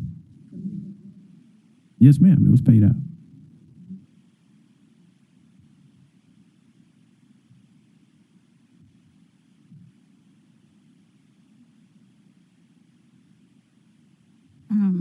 Earlier, I wanted to go back and ask what the weight is for the debt service on the debt service fund. I meant to ask why you were here, but I wanted to ask. I know you said that we were seeing potential savings, but because of the volatility of the economy, that's diminishing. So what is the weight in processing so we won't be affected by that? Like, what is it? Why does it take so long to process? I'll let Deputy Chief Walker speak to that. All right, so we actually presented the refunding opportunity to Mayor Young just last week, I think. He said, let's move forward with it, so we're going to get started on the transaction. It's going to take about 3 months to do the geo refunding. We will come before council. We got to get state approval first, then we'll come before council, get council approval.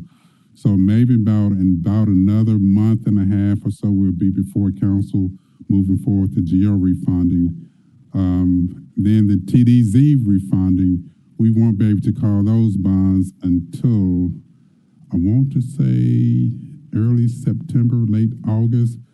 So we'll get started on that transaction later.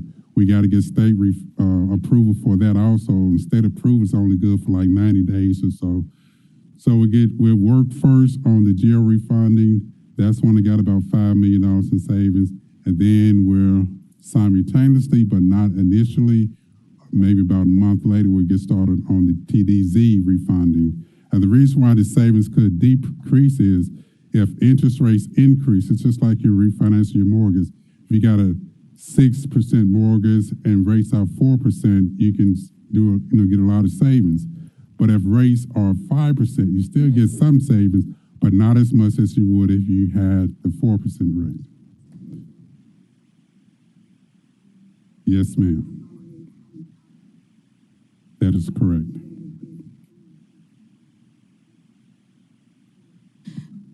We're in a war. Yes, ma'am. So I just wanted to put a pin in that part. Yes, ma'am. Thank you so much. All right. Councilwoman Dr. Easter Thomas, you're recognized. Thank you, Chair. Chief Person, I know you mentioned that the state revenue fund, last year we committed to 8.5 for pre-K, but this upcoming FY27, we're committing to 7. Can you explain the reason again? Yes, ma'am. We had a standing commitment of $7 million to the pre-K support coming out of kind of the trending and basically the requirements that we had laid forward. I believe, and I don't remember exactly who, but somebody brought forth during the last budget cycle an additional 1.5, and that was for that fiscal year, which is the current fiscal year we're in. And so we allocated 8.5 from the sales tax referendum fund. However, we have not moved off of the 7. This meeting is being transcribed. We have not moved away from the 7 million. because that has been our So standing we commitment. just need an additional resolution as we did last fiscal year. Yes, ma'am. We would have to operate. So within if framework. okay, so saying that the resolution is brought again, or if I bring it again, because I brought it last time, and we all voted on it unanimously, to add in that 1.5 million, so that we can ensure pre-K for the folks who need it. Would you be able to, would that take a large hit for our overall budget? Well, I mean, we would try to fund it as best we could from the sales tax referendum fund, but again, we're doing deficit spending. So, I mean, we would either cover the overage out of sales tax referendum if it showed better than it's showing now, or from the general fund. So it would be funded. Okay. I do plan to go ahead and bring that, just to let you know now so it's no surprise. But yeah, I think we do need to at least maintain it at what we were able to do last year. Yes, Because ma'am. pre-K is definitely important. We're talking about potholes, but pre-K is definitely important. Yes, ma'am.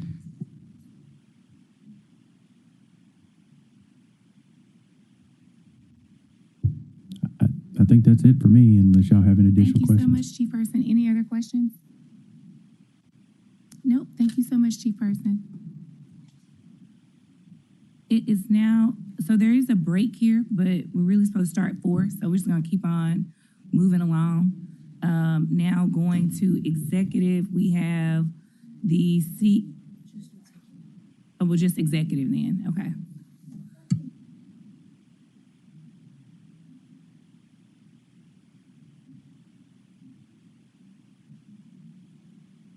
And thank you. Well, before everybody leaves, thank you all so much from all the other departments that were here. We really appreciate you all taking this time during budget. We appreciate you. You leaving us, Chief Davis? Good to see you.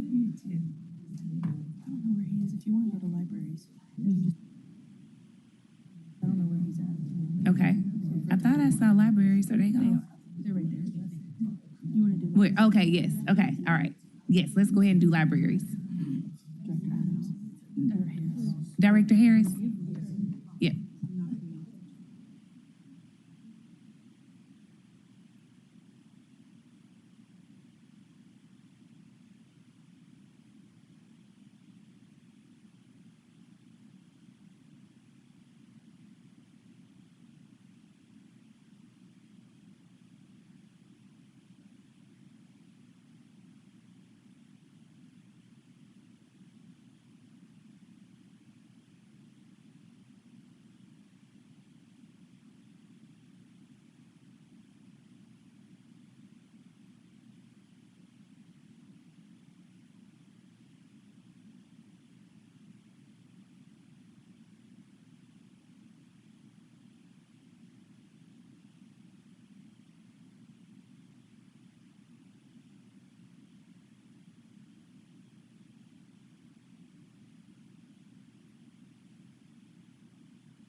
Director Harris, we're ready. You may proceed.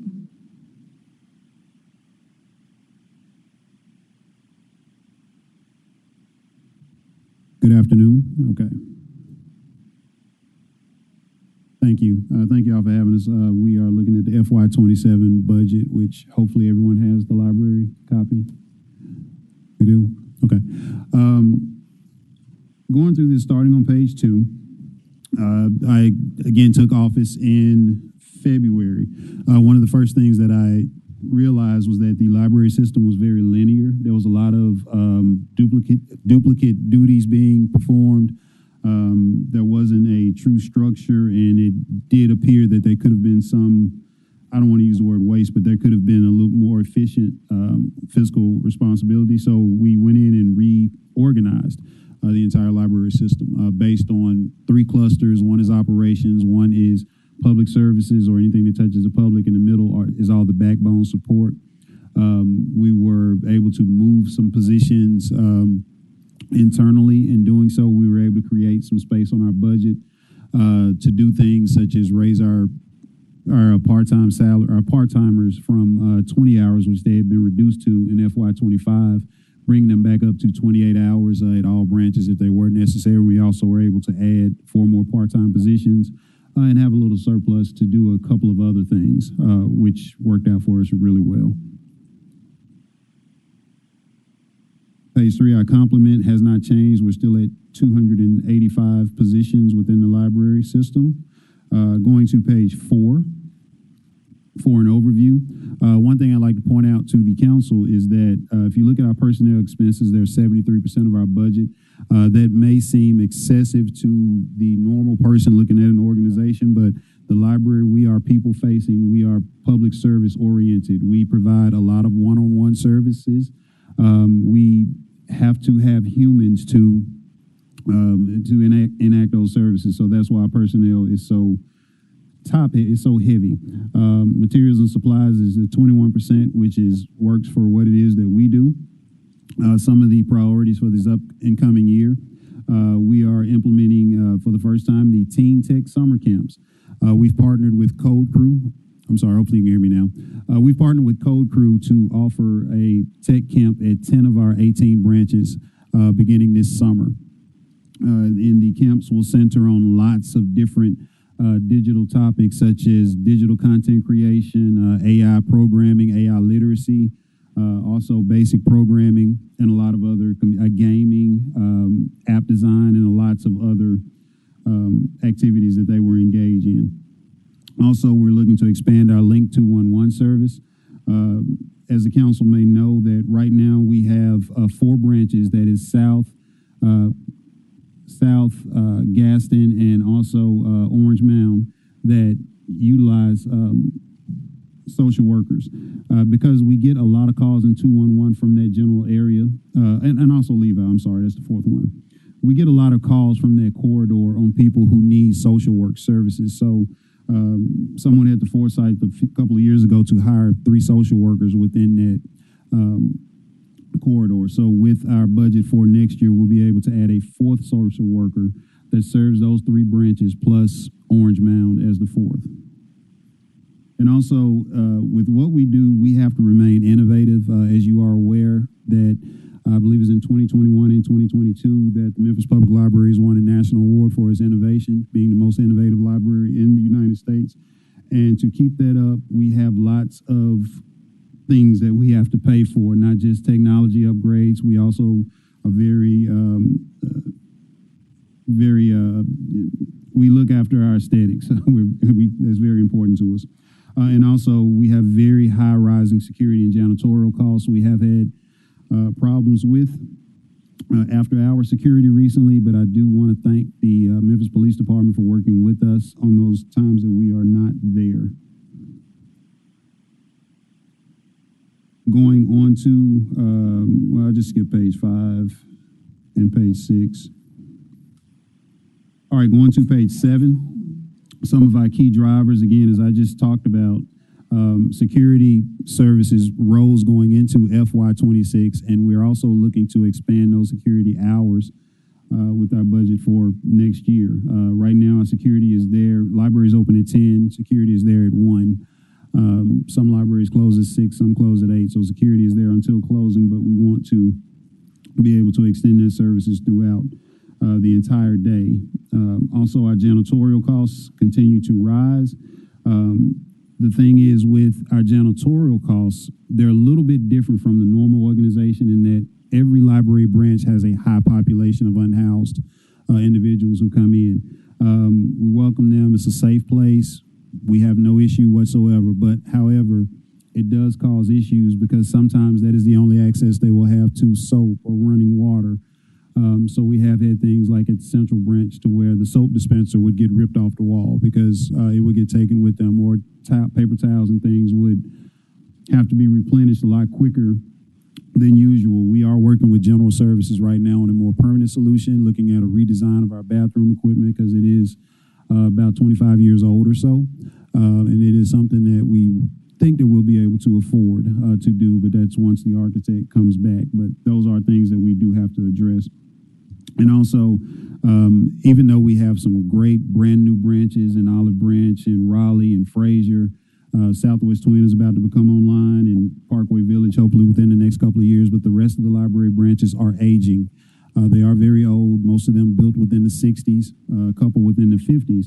So in order to keep them up to standard for our customers, there are a lot of repairs. HVAC alone was in six figures for us this year to repair that. But again, we are very thankful for General Services for assisting us with that and coordinating those efforts. Moving on to page 8. And again, if you have any questions, please stop me. I will stop. Moving on to page 8, some of our prices, things that are above 10% on our budget. We've already talked about security, which was quite extensive, but hopefully we'll be able to blackline and take care of that. Also, utilities is something that is above 10% in our budget, just to point that out. On page 9, I would like to point out on our performance metrics, these are metrics that we are actually very proud of.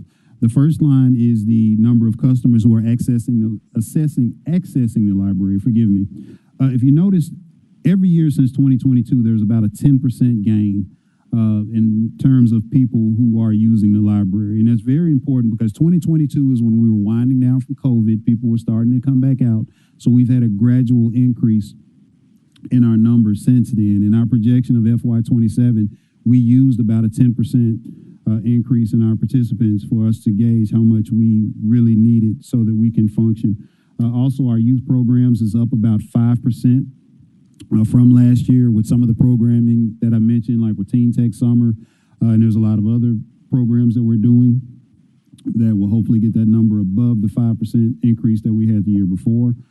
Adult programs, even though from FY25 to FY26 there was not a net change there, we are implementing specific programming and we are targeting adults and seniors. For example, we have partnered with HopeWorks to provide adult ESL and also high-set GED courses for free for those who are interested. We are right now starting them at 4 different branches. The plan is to move it to 10, but we're starting at 4 for this summer. And we are working on getting the other 6 started sometime in FY27. Also, our number of customers accessing Link 211, as you see, is about a 12% jump from FY25. Now, you do see there was a decline in FY22 to 23. 22 was very high because, again, that was a COVID year. And just as we found out this year when we had the ice storm in January, February, lots of people used 211 to find out simply what's going on. And also if they needed assistance, if they had a doctor's appointment and didn't know how to get there, or if they needed police services, or if they wanted to know when their road would get plowed, they would call 211. There were literally thousands of calls that came in within that 2-week span for 211. So those numbers have grown. And again, with us increasing our social work services, we expect that number to only grow. And I also did mention that our 211 clerks, they also are stationed within libraries as well. So you don't just have to call to get that help from those social workers. They rotate in person to those 4 branches that I mentioned. And finally, outreach is something that we're looking to increase as well. There was a 0 net change from 25 to 26, but we are increasing our outreach because we realize we have to do a better job of bringing the library and its resources to people. Even though we have 18 branches all over the city, there are some people within a couple of blocks of the library that have not been in it or really not aware of everything that we offer. So we are ramping up our outreach activities to not only let people know what the library does, but to actually bring services to those who need it.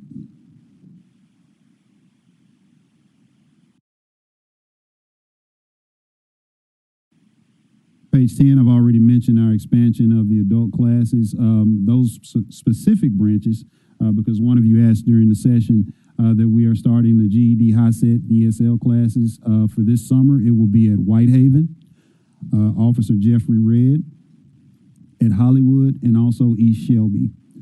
So East Shelby, Hollywood, Officer Jeffrey Red, and Whitehaven starting this summer. Again, with the plan to continue expanding that going into FY27.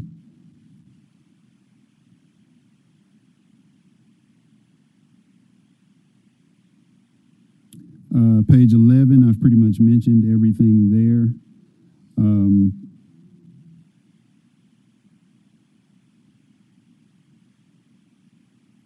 And I think that's all. Well, we've talked about some of the risks. With our patron growth, we have to be careful that we will have about a 10% jump in our patrons every single year, which we've had since 2022.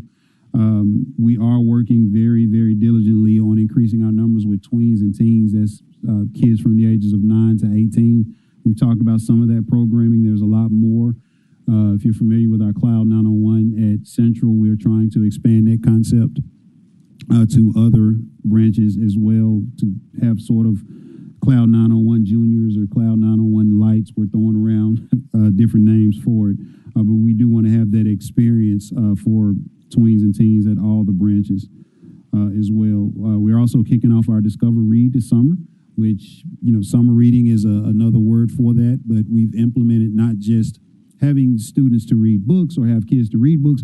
We've introduced things such as multisensory learning that really helps students who are behind and also those who may be autistic or have some sort of learning disability.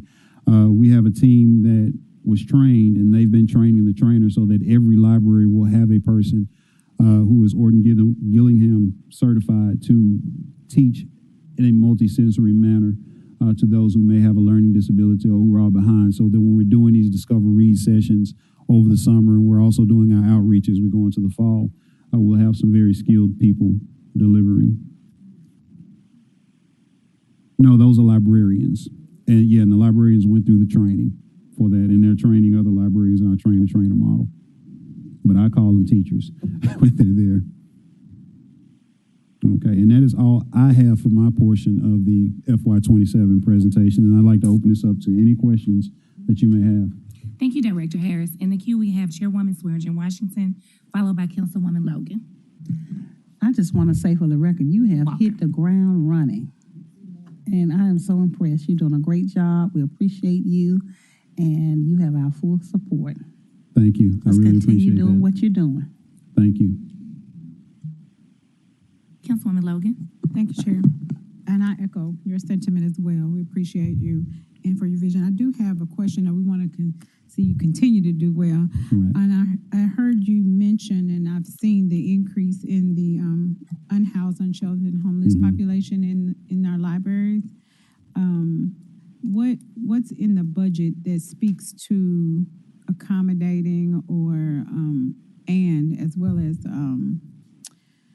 putting things in place to maintain cleanliness and because one time I had sent in a picture of these like they have at Whole Foods where you go and they store things in it, know, and because I've seen people try to push the carts into the library or bring all of their things in the library. So we want to continue to keep it safe, as well as clean and all of that, but accommodating. So what is in the budget to accommodate that increase of traffic or visitors, rather? I'm sorry. Okay. Well, the biggest asset that we have are the librarians themselves. They are well trained with the unhoused population. They do understand that sometimes you may be dealing with a little bit of mental instability, but they are all great at de-escalating the situation. They have great relationships with whatever security is assigned to their building. So they're able to keep things at a very low level before they get out of hand. And that's our biggest asset. In terms of materials for that, again, there are some things like Central, honestly, is probably the biggest problem when it comes to unhoused. And it's just simply because the building, the way it was designed, it's a lot it's easier for unhoused to get lost, like going to a bathroom and you don't know where they are. And it's not that we have to keep an eye on them, but it's an easy way for things to become damaged or missing or vandalized in that thing. So again, with General Services partnering with us to come up with a redesign of our bathrooms, again, it's something that we don't want to come to the council looking for extra money for. I'm a firm believer that I think it's something my dad told me a long time ago. You got everything you need. You just have to look for it. So we work within our budget to make sure that whatever improvements are made, that we'll stay within that. So we don't come to the council asking for, 6-figure increases just so that we can fix our bathrooms. So we are looking to do some redesign there. Some of our smaller bathroom libraries is actually a little bit easier. Because they are smaller, you can keep eyes on what's going on. The bathroom is smaller, so you don't have as many people going in at once. So I guess it's being cognizant, it's continual training our personnel the way we have, making the changes where we need to at places such as Central using the existing budget that we have. And those are the changes that we are making for FY27, at least for now. So you're saying you don't need anything to accommodate the increase and the projected increase. You're good. I'm saying I'll take it if you want to give it to me, but just seriously, no. Is there anything in here, or have you thought about it? Are you putting pen to paper so that you won't have to come in the middle of the year and say, hey, it's more than a notion and we didn't accommodate? Because I do see we're going to the summertime now, and this is a place where you can come. It's cool, has a lot of activity, people, and things like that. Because I know for a fact that I've seen a lot of people try to bring in shopping carts and whole bags, and so I thinking about them, thinking about the children that are there and other people, thinking about everyone that's coming. I think there should be a sit down discussion and looking at that, and if that increases, we don't want to, come later and say, I need some money. So if you could think about that and come back. Yes, ma'am. All right. Thank you. Thank you. Thank you. Thank I you. appreciate your support. Councilwoman Walker, and then Councilwoman Cooper-Sutton. Oh, okay. Thank you, and I concur with Madam Chair. You're doing a great job, and this was a great presentation. With respect to the bathroom redesign, can we see that before you all sign off on it? I know a lot of things are not, some things do need to be changed, but we have to keep other things in mind as well as the practical use of the bathroom. The bathrooms at the relatively new, still new, Whitehaven Banquet Hall, they are not practical and they are not female friendly. And I've made my point on that. And so, secondly and finally, I know this is not that budget, but do you care to share anything in regard to the upcoming Levi branch and Parkway Village branches? Yes, absolutely. Very excited about it. In fact, I posted just this Saturday, you get a timeline reminder on your Facebook page. I was a member of the Uplift Westwood CDC, which I'd done since 2018, and we really worked hard to work with the city to try to get that Southwest Twin redeveloped. And when we did the groundbreaking, I was there, took a picture in front of the sign. It was great. So fast forward a year later, now I'm the person who is, overseeing the library project at that same site that I was at a year before. Had no idea, did not see that coming. So we are very excited at the fact of not only bringing a new library to the Southwest Twin site, replacing Levi, who has a great population of some very, very dedicated patrons who come in. Their senior component alone, every single class, they're about 30, 35 strong that come into that branch. So giving them a bigger, better, more vibrant space is great. But not only that, also being able to offer the public pavilion that's going to be there for, any community use, and also having a police presence there in a beautiful, beautiful property that'll have walking trails, and also that is expandable for any other businesses or revenue making entities that the city desire to put in there. So it's awesome for the community to have this opportunity. It's an influx, it's an investment in Westwood, which Westwood has not seen in decades. So speaking as a person who advocates for Westwood or have, I'm very excited and very thankful at that project. Parkway Village, we mentioned, right now we are looking at land to break ground for the new Parkway Village branch. CIP dollars are there, they've been dedicated, and we are working on securing that land so we can get that process started. Right now, we're looking at some land that's on Knight Arnold, not far away, or Knight Road, not far from where it is now, but it should be a nice open area that copies the model that you've been seeing with the more recent, newer libraries. Thank you. I yield the floor.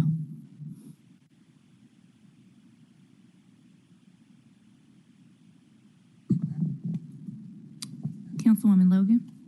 On the libraries that are older, I know you mentioned you have several, you have the wonderful new ones, but the ones that are older, is there a plan to do a refresh until you remodel or rebuild, or what's the plan for those?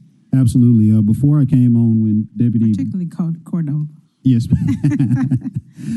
Before I came online with the library system, Deputy Director Marzalak led a process to where they went and assessed every single library, where they are, what's needed, what needs to be changed, what needs to be refreshed, and they came up with an assignment for CIP dollars so that every year branches will be allocated so they can be refreshed. Right now we have Gaston Park, we have North Branch, and we also have Cherokee. That are about to go through a refresh. We are talking carpets, we're talking furniture, circulation desks, shelving, a pretty extensive amount that is really going to change that library, the vibe and feel, and also how it looks. So yes, every single year there is a group of libraries that will get refreshed to take away some of the aging. Some of the things that I mentioned earlier are things that, aren't addressed with CIP dollars, such as HVAC systems and plumbing and those type of things. But we are working on those as they become problems. So the ones that have HVAC, that's what I was asking about, the HVAC or heating or whatever, are those a different priority than the CIP? Yes, they're a different priority. They come out of our general fund. Like, for example, this year, again, we had some pretty extensive HVAC issues, but we were able to handle them out of our general fund, and that's the expectation. The thing is, you really can't budget for them. Right. We even looked at a maintenance plan with Johnson Control, but it was some ridiculous amount that they wanted just for, what was it, 4 of our 18 branches, I believe. Yeah, it was 4 of our 18 branches, and they wanted, about over $500,000. Just for a maintenance plan. So we just told them we'll just have to pay as we go on those things. So that's where we are. That part, the pay as you go, because they're aging, and we know some of them are at that point. Do we have something baked into the budget for contingency for those that are older, especially HVAC and heating? Okay. Oh, I'm sorry. Chief. So, Antonio Adams, Chief Operating Officer, City of Memphis. So, what Director Harris was alluding to is taken out of the general fund. Some of them are taken. Some of the dollars were taken out of the general fund for basic maintenance of the buildings, but primarily these are handled with general services. So, you'll see in general services, their deferred maintenance CIP project. That's where we typically identify the locations, and they take care of the building systems. The interior redesign and redevelopment and refresh is handled by the divisions, and you'll see that in reflected in upcoming years' divisions CIP projects. Okay. Thank you. Thank you so much, Director Harris. All right, thank you all. Have a good one.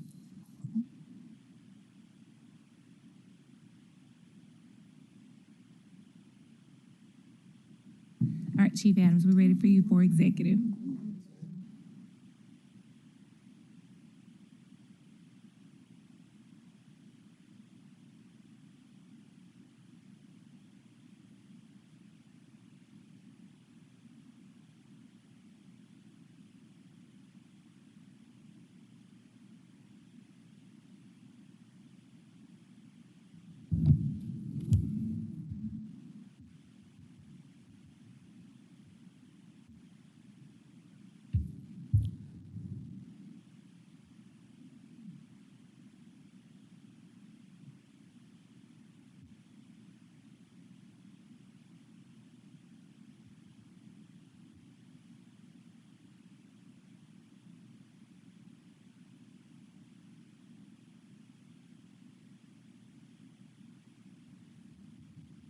right, good afternoon, council members. Again, I'm Antonio Adams, Chief Operating Officer for the City of Memphis. I'm here to present the FY27 Executive Operating Budget.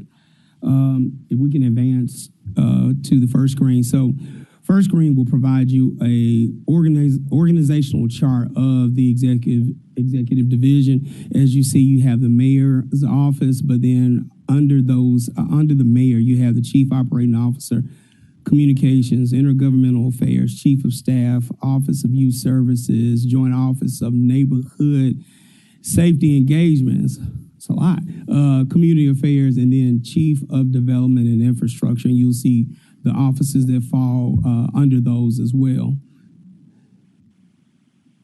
Now, with this budget, our budget, just kind of summarizing high level, our budget will increase $3.2 million.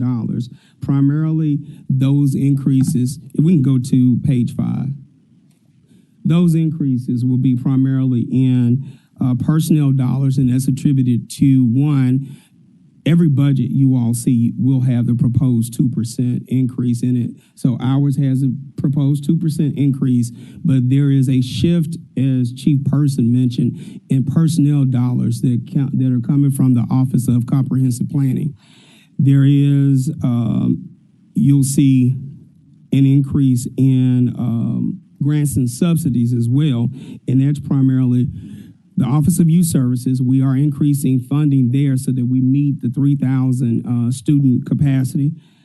You'll see some money in creative arts and culture. You'll see some additional funding in public safety initiatives as well. That'll be primarily in the office of the joint office. Now, with the increase in complement or personnel expenses, our complement goes from 142 to 154. That's an addition of 12 employees, and that was reflected on page 3.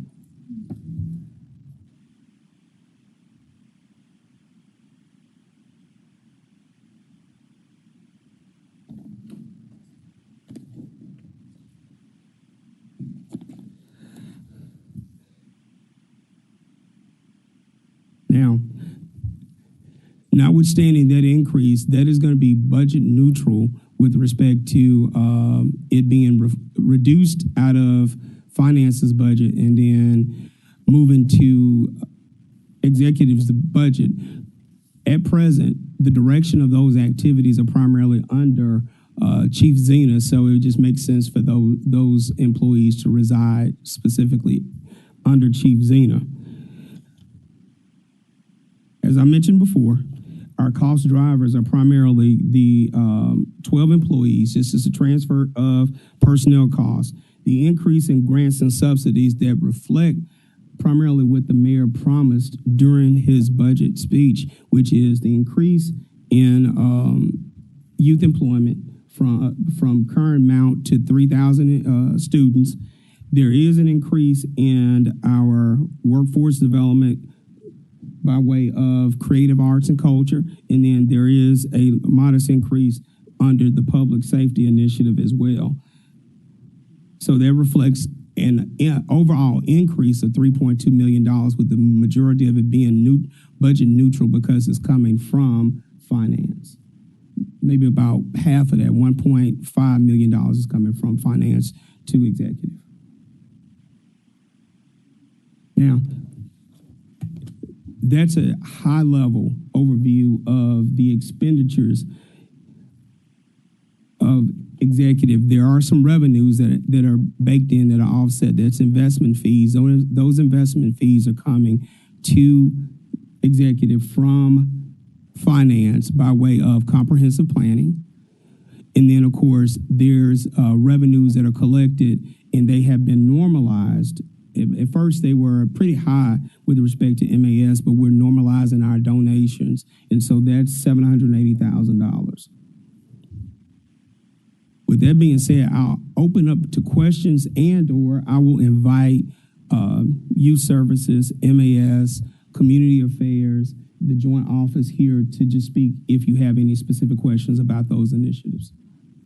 I see those directors here. If y'all want to come forward, you all can, just in case.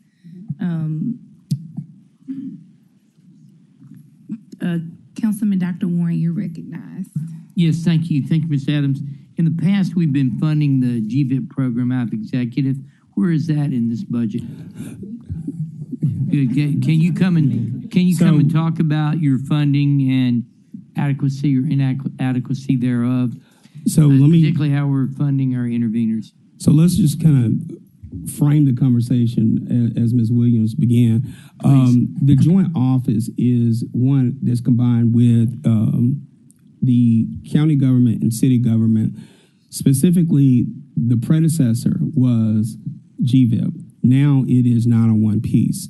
It is being reframed and redirected to be a lot more, one, comprehensive, but then a lot more effective in our community with regard to interveners. Ms. Williams will be taking the helm of that operation. She's been running it in a deputy capacity, but she'll be moving forward as a director of that particular office, or the leader of that office. So I'll turn it over to her now to give you all more of an overview as to what her planned activities are in FY27. And particularly funding. I want activities and where your funding is coming from and what you're missing. So as of right now, our operating budget is just under general funds. We do not have any grants or any type of subsidized funding. However, we are in talks with the state to try to find and identify some funding. But of course, most of that funding that we thought was coming was pulled. How much was that? That was $15 million.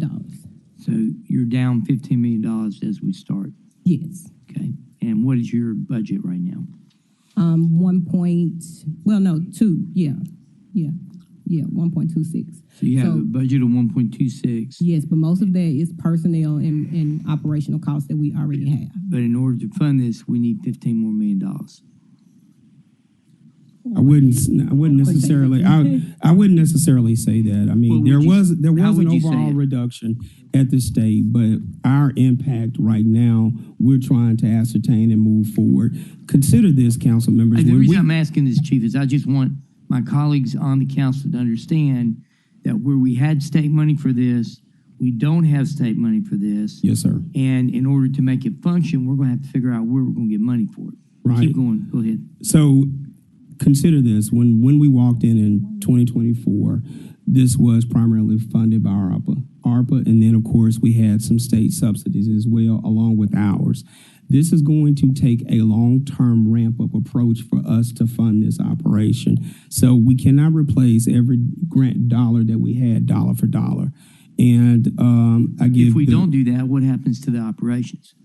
We'll continue the operations. The mayor is dedicated and committed to committing to funding and operating this. This is again, this is the second mayor that actually has institutionalized the office. If we're committing to doing it, are these people going to work for half price?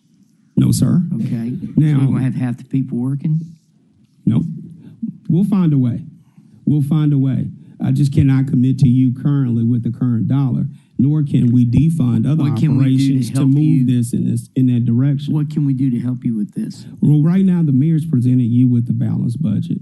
And now it is up for you all to debate and maybe talk to the mayor about other opportunities. But right now, the mayor's provided a balanced budget, one in which is committed to this operation and this effort.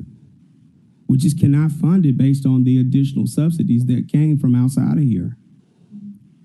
Okay, and we've looked, there are no federal grants that are doing this. Not necessarily. We have applied. We do have grant opportunities and application. At this particular point, we've not been awarded those grants.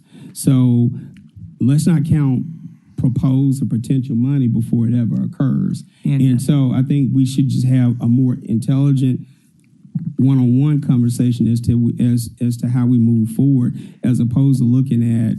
I know that people have been talking dollars. To our senators, at U.S. senators, Blackburn and our other senator, I'm blanking on his name, Haggerty. I always want to call him Hargrove, Haggerty.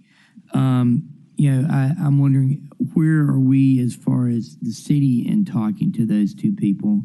I know people who were the interveners have been in Washington meeting with them. Have y'all followed up on that, and what does that look like? I know the mayor does have a cadence with our federal delegation, and so have you asked the mayor? I have not talked to the mayor. Okay, I haven't. So I mean, I think that would be appropriate to kind of talk to the mayor and get that as well. Because again, as our chief executive officer, he does lead those efforts and have led those efforts.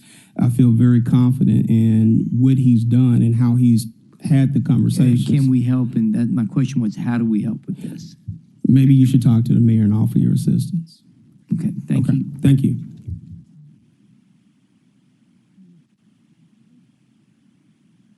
I think Penelope, Chief wanted to say something. What I was going to say is that Your name and address, please. Penelope Houston, Chief Communications Officer, City of Memphis, 125 North Main. All I was going to say is that we are currently working with those people, and Andrew Keepy has been working with state and federal and looking at opportunities to increase this funding, and it's something that is daily that we're working on. And Thank you. I especially just with this am bringing this up because I was hoping Sam would be in here and we get some reporting on it, so people would want to talk about it in the public. But I think Sam left, so maybe he's going to look at this later. All right, but thanks. this is one of the things that we're constantly working on. Okay. Thank you. Chairwoman Swearingen Washington. Yes, ma'am. Even in the budget neutral status, I know that the animal services, we were looking at getting some more vehicles and some additional assistance. Yes, with getting stray dogs, and as well as having available staff, 1 or 2 people on the weekend when there are emergencies that occur. Where are we with that? All right. We have Ms. Director Hollenbach here that can kind of speak to what we will do with this budget, the current budget, how we will execute it to meet those additional needs and initiatives. Okay. Okay. And you've been doing a Hollenbach. fabulous job. I want to say that. Well, thank you very much. I appreciate that. So we have focused in this year's budget for additional animal control officers. We will, as of July, have 8 in place. We're lacking 2 of those positions, but in the hiring process for a few more. So, and then in FY27, we should have the additional officers needed for the field to properly address the different areas.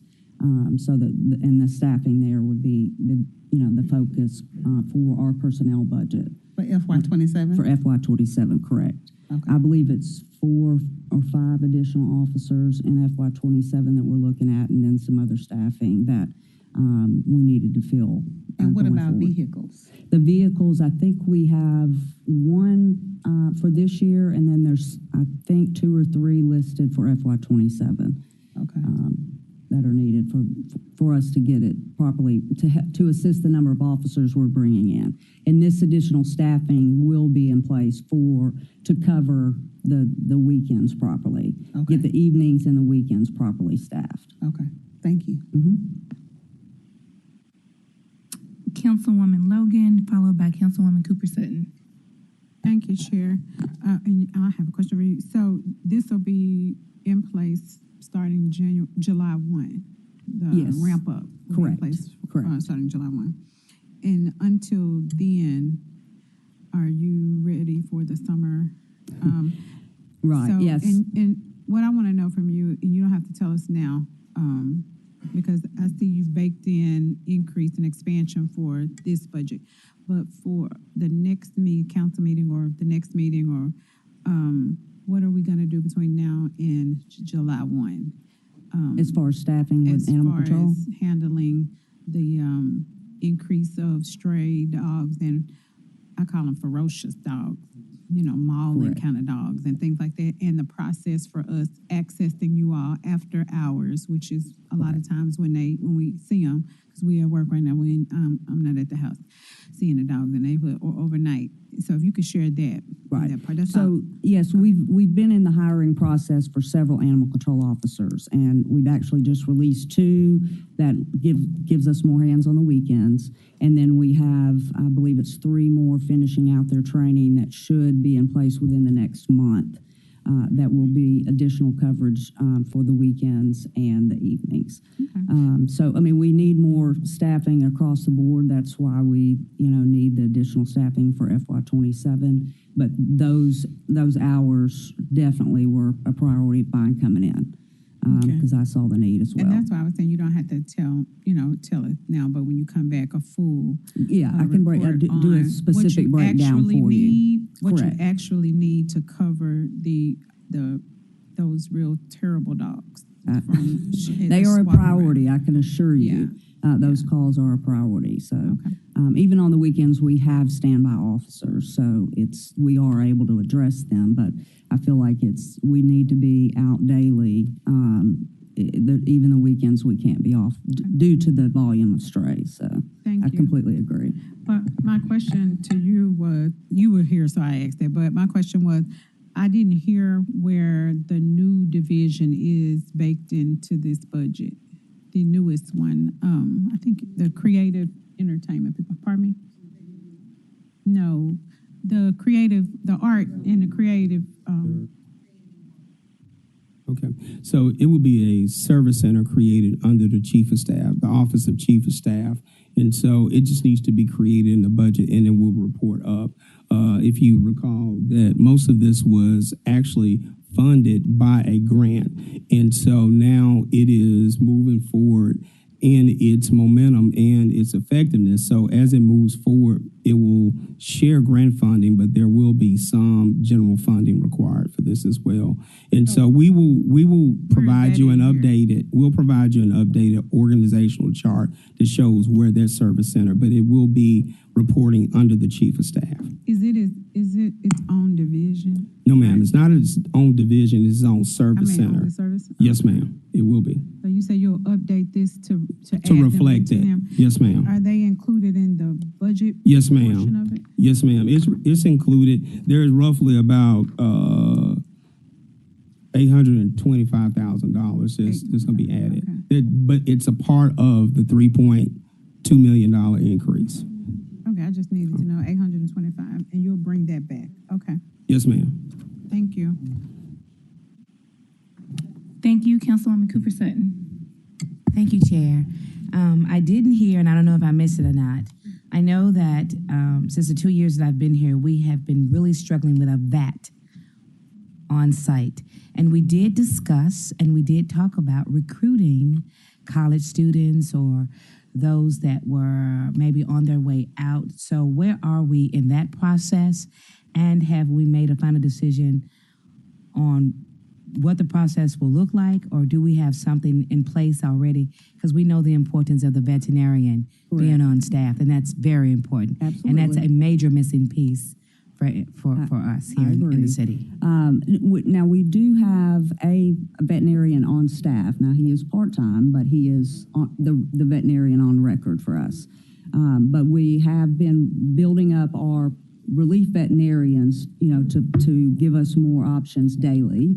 And then we have recently contracted one of the relief veterinarians, part-time veterinarians, that could potentially turn into full-time. So prayers our way, that will come to fruition. But yes, we've been, and also partnering with, we're in the middle of a contract with a staffing veterinary service that could give us assistance through, with any additional shifts that we have, the weekends, and we will look to them for, once we have our mobile unit in place, we'll be able to use them on the weekends for our spay and neuter surgery. So this cost is baked into the budget for our two. Yes, so this is baked correct. into the budget. Correct. So we don't have to worry That's about our additional medical, funding, yes. everything that we need. Right.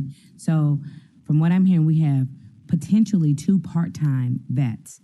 Is that what I'm hearing? Well, we actually have, I think, 4 part-time veterinarians that come in and out. And then we have one we've signed on recently that could potentially turn into a full-time vet. So we have 3 right now. Correct. And 1 potentially full-time. Correct.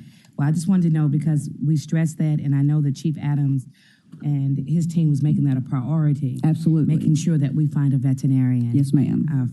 It is a top priority. It should be a top priority. So I'm excited to hear that about that. So Yes, and then ma'am. we're moving forward. I yield. Thank you, Chairwoman. Thank you. I wanted to. All right. So we got no other members in the queue, I don't think. So I want to, going back to kind of my first point about like priorities and then the amount of funding towards them. And this would not be a question for today. And I probably would take you up on the offer of just maybe speaking to the mayor myself too. But when I think about, when we start talking about public safety and what role we play in it, of course, one of our primary focus is services to constituents. And that's why I started off with the potholes and those things. But then looking in priorities and we start talking about public safety and what works, we know that this youth services, community services, Jones. And I want to remind you all that way back when I first got on the council, we started talking about, I think it was, I can't remember the name of the program, 365 or something, where there was a coordination of efforts as it pertained to nonprofits. And that's really important because we have so many different nonprofits, so many of them overlapping in terms of services, in addition to so many seeking out so many of the same funds. I said that to say that I think stabilizing that portion and the role that the city and the county plays in that is huge. So when I look at the allocation of, and when I think back, if I recall, and I can't remember specifically, so I'm gonna throw this number out here is what I remember. If I'm wrong, I may be wrong. But I remember, I think it was like $3.5 million just for them to kind of do an audit or something to come and see how the program would work. Does anybody remember that? The Omaha people, they were gonna come and do, and it was like $3 million or something. Right. What was the cost? Do you remember that it was going to cost us for them to come? So they were asking us for $3 million to come and audit to tell us how we could better synchronize our nonprofits. So when I see that we've allocated $1.2 million to the department that we're dependent on to do this, that seems like not quite funding the department. But I may be wrong. But I really do want to have that discussion because it's kind of like in this space, if you don't put enough money in it, you just kind of wasting money and everybody's time. You know what I'm saying? If we're not going to properly fund it to do what it is that we're saying that we want it to do. And when I think about, for instance, like Director Harris, and he's not come to me and said any issues with his budget, but when I think about what's working and what's going to work, those are the kind of initiatives that we need to fund. Of course, that still comes after us providing the services that we need to provide. But when we look at it from a public safety lens, I continue to say we focus on police. That's good. We need police, okay? But also, if we're serious about the priorities, the thriving communities, you get to that by housing. You get to that by fixing your streets. You get to that by reducing blight. You get to that by like programs with youth services, community engagement, Jones. And so I really want us to be realistic about, and I understand we're in a tight budget. I get it. But also, if we're naming these things as priorities, we have to put the money to be able to fund these initiatives, to be able to see the results that we desire. Otherwise, we're just throwing money up in the air and we're not really solving the problems that we're setting out to solve.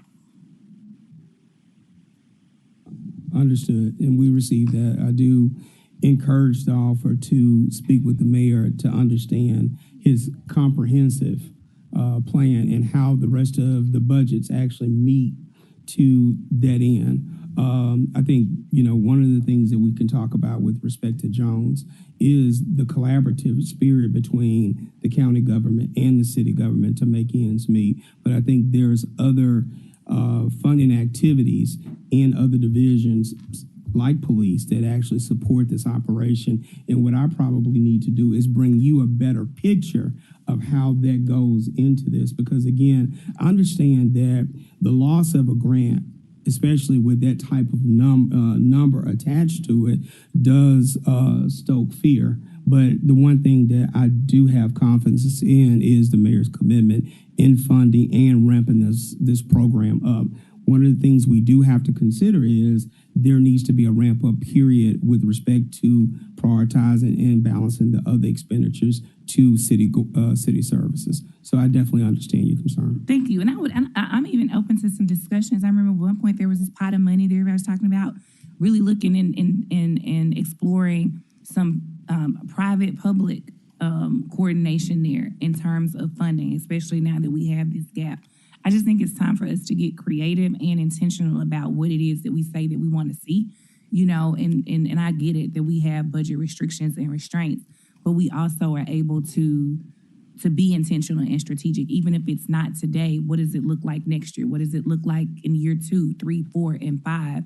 And how are we determining our return on investment in these different areas? Or are we just putting some money here to say, okay, this money is here and we're really not seeing the results of what we need because we're not adequately funding it? Yeah. Any other members? Councilwoman Logan, you're recognized. And I know at one time, and they were together with you all split, and you took the piece, 901 piece, and there's another arm to it that's under the police. But at one time, weren't you all one under GVIB? So GVIB has always had two functions, but it was all under GVIB, right? And I say that to say, and I'm gonna go ahead and say everything I would say. You can speak to it. Yeah, I know that there's going to be an ask at the state level for funding to support us once the federal partners leave. So some of that money may, is there consideration? Have y'all talked to police about some of that maybe supporting this area? I didn't know how much collaboration or how much conversation you all have had regarding that, because at one point you do the same thing. It's all public safety, so that could maybe an option, but I know y'all used to be under the same umbrella. Yeah, so GVIB used to operate within law enforcement and city government, being a buffer for the nonprofits. When you're trying to create a relationship with community and you want to build that trust, they needed that buffer. So GVIB was that buffer so that if we needed to go out with law enforcement, we weren't having street outreach teams do that work and still try to maintain the trust of the community. What we found is that we still do, of course, with 901 Peace work together as far as GVRI is concerned. But when you think about what the county is doing, we're targeting highest risk individuals for the city of Memphis intervention. The 1 to 3 year immediate, get a return on investment, find the people that are doing the things. County is taking more of a preventative approach. Will we overlap in some ways? Of course, because we're always going to fund the people that we see and that come to us in need. But we also have to be strategic, like what Councilwoman White is saying about we have Safe for Memphis 365. There's lunch and learns. We're doing capacity building so that organizations, when they even bring grants to you all, they understand what is being asked of them and how to fill out those applications properly and to speak about what they're doing. We're asking them to collaborate with each other. We have way too many nonprofits to give to everyone, but if we do make strategic collaborations, then henceforth we're more strategic about our funding. And then you also have more of the youth leadership in this, where we've hired on the county side, they've hired 2 youth leaders to work in their office as well. So we bring the youth into this space, which is something that we're wanting to ramp up. But all of those conversations are outside of what just street outreach does. And I think sometimes everyone gets caught up in the street outreach portion of what street outreach teams say. But there's an entire ecosystem with about 12 different cogwheels that need to turn to make a difference for individuals. And it's not just street outreach. So when we say funding, yes, you want to fund street outreach as one of those things, but there's crisis prevention training that's needed. CPR, stop the bleed, first aid. We have individuals that sometimes are the first ones on scene before MPD and fire. How do you make sure that they can do the thing that they need to do to keep someone alive in the meantime, right? How do we ramp up all of the protective trainings we need about people that are working with youth that have no training, but they're working with you? We have to be more strategic about this. And so the joint office is here from both sides, looking at everyone with a very tight lens to say, hey, how do we make sure we scale you up and not just look at the one thing that everybody sees as the first thing, which is street outreach? So, council members, let me make a correction and just let you know that you'll hear this in police's budget. But I was just, brought up to speed on, and that's my fault. I forgot this, but there will be $3.5 million identified in violence reduction strategies that's coming out of the VISA grant from police. So you'll hear more about that when police comes to you all. But again, maybe what we could do is, to your point, Councilwoman White, to eliminate a lot of the confusion, is just say, okay, here's what we have in our violent reduction strategies. I know that the mayor touched on this and talked about this during his budget presentation, but again, and I miss saying this with you all as well, but it will be an additional $3.5 million just for the violent reduction strategies, and that's coming out of police's budget. Yes. It will be for those same initiatives. Thank you. And you are doing a great job. Thank you so much. We really appreciate you.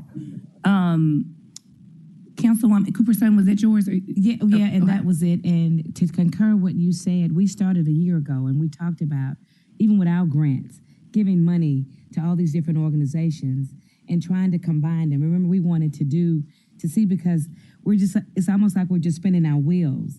And to the joint, and talking to you and to see what we're doing. And I'm glad to hear that $3.5 million will be presented to help alleviate, some of the finance issues that you're having, especially with the ARPA money and the $15 million. But however, I think you have under your umbrella, there are different organizations. Am I right? Is 901 Block one of them? Different organizations. HILD 901 and all those organizations are under that umbrella. Am I correct? Okay. All right. So hopefully, the summer is approaching us, and we just saw the news with our teenagers in high school and graduation. And so I would just like to put out there just an idea that we know that graduation is here, and we know that these parties are going to happen, and we know that they're going to be going on. But maybe we can have preventive groups and organizations knowing where this is happening and maybe deter our children. Just last weekend, I wasn't here this weekend, but a child got shot at a graduation. We got to start being proactive, knowing this is happening, knowing that what behavior that our children are right now. But if your organization know that this is happening, we get the permits every day. We get permits and license or whatever. I don't know if I'm sure they're not going through the protocol for this. So I'm sure they're children. I'm sure they're not. But however, if your organization is in the streets, like I'm in the streets talk, and what these things are about to happen. But if we can get our organizations and the people there in time to do intervention and maybe prohibit some of this gun violence that's going on. I'm glad there's not 2 or 3 or 4 kids getting killed, but just a child getting killed, period, is unacceptable. And so maybe you all can think about a project, because summer is coming, and show up. Just show up and work with the police. We want to save our children, and we don't want aggressiveness. We just want them to know that we're there to protect them and we love them. So we got to be more proactive. I hear Chairwoman. Thank you. Chairwoman Swear Washington. You want me to? I was going to respond. So to that point, we did start a community mobilization project. It has been only on downtown Beale Street. They're walking Beale Street, but also 1.5 mile radius because we were having river beat.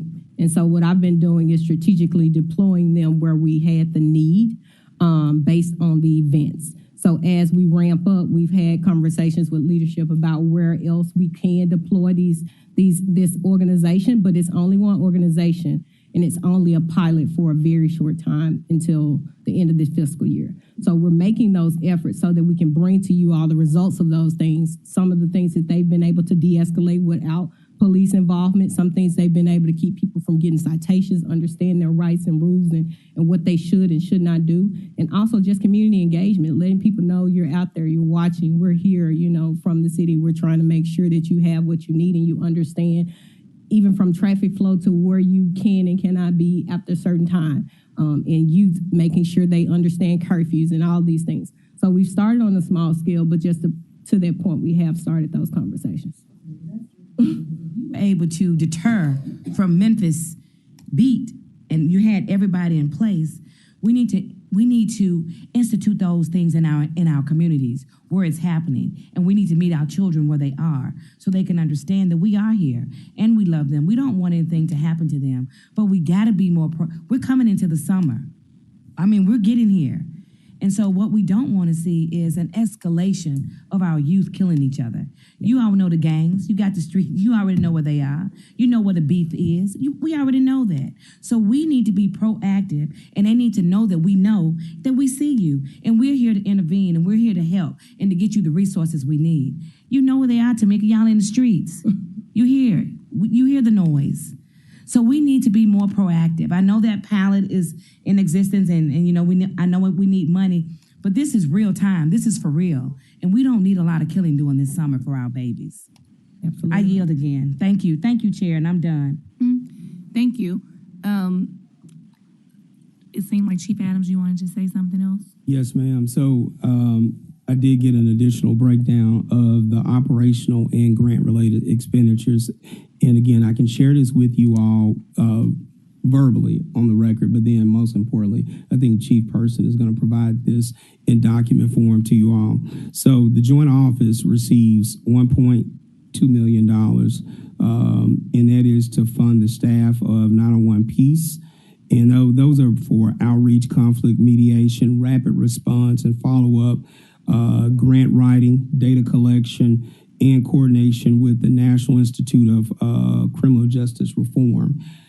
Then there is a $1 million allocation from the Safer Communities grant, and that supports roughly around 43 organizations delivering prevention, intervention, reentry, youth engagement, and community transformation projects. And then, of course, as I mentioned earlier, just immediately earlier, there's $3.5 million. So in total sum, you have roughly about 5.7, maybe $6 million towards the effort itself. One is in general funding, two is a $1 million grant, and then the $3 million is coming from the visa grants as well. So I can pull that back together so that you understand the entire pie in the allocations and their intended efforts. But then most importantly, I didn't want this hour to lapse and us not talk about that. Thank you. All right, thank you. Seeing no other members in the queue, this is what I would say before we. I thought we did you. I'm sorry, Chairwoman Swearingen-Washington. I wanted to ask about the Office of Youth Services. Yes, ma'am. I thought that was amazing for you all to be able to go from 1,500 or 1,800 students to 3,000. 1,800 to 3,000. How are you able to place that many students? Who are some of your community partners? Yes, ma'am. So Brian Harris, 315 South Hollywood. So some of our community partners are large corporations such as Buckman. We have FedEx. You have various hospital sectors who are also business partner. Baptist, UT, Regional 1 is a partner. Then there's also a lot of small businesses. So in essence, we've taken Last year, we had 170 business partners. Now we have 450. So we've been very aggressive about recruiting, being in the neighborhoods, and selling them on the why they should take interns. And so we had a very strong response, and Mary Young's been pushing as well. So 450 partners this year. How are you able to monitor those children? Yeah, so what we do is through technology, we're introducing a new app called M-Clock. So in the past, we utilized paper, so we've alleviated the paper process. And we also have, depending on how large your site is, we put an employee or a temp employee at the site to help monitor. We do a ton of surveys as well through the employer, the student, and the parent to get data to be able to report back as well through the summer. Did some of your students place for the barbecue contest this weekend? Yes, ma'am. So we replaced. Did the students cook the food or did the adults? No, the students cooked the food. They placed third place in steak out of 28 youth teams from all over the country. Yeah, That's 3. awesome. Yes, ma'am. Congratulations. Thank you. That's awesome. Are they catering? We're looking at that, yeah. Look, that could get us some extra money, you know, some fish plates and such. Awesome. That is awesome. But no, seriously, what I will say before we end, this was a great session today. Thank you, council members, for being so engaged today. Great questions. What I will say is that as we move forward, and I think we're really ripe in this now. This is now our third budget season. I really do want us to start looking at, hey, what are our priorities? What are our issues? And as we look through these budget books, does the allocated dollars meet the need for the spaces that we have? And what questions we need to ask to be able to determine that? And also think about what policies that we may need to present as resolutions to ensure that we are being accountable for the dollars that are being spent, for us to monitor and know how different projects and initiatives are performing and whether or not we're getting what it is that we're bargaining for. And I will just end with this last little thing. And again, I think this is just a place where we just have to decide where we land on this. One thing I'll say is I'm curious to know, and you don't have to tell me now, what the county's budgeted for Jones, being that that's a joint office. So I'm really curious to know what their allocation will be this year as it pertains to that office. But even still, I think we need to fund it. But I will say this, we have to really figure out what role we want to play in really changing the tide in the direction of this city.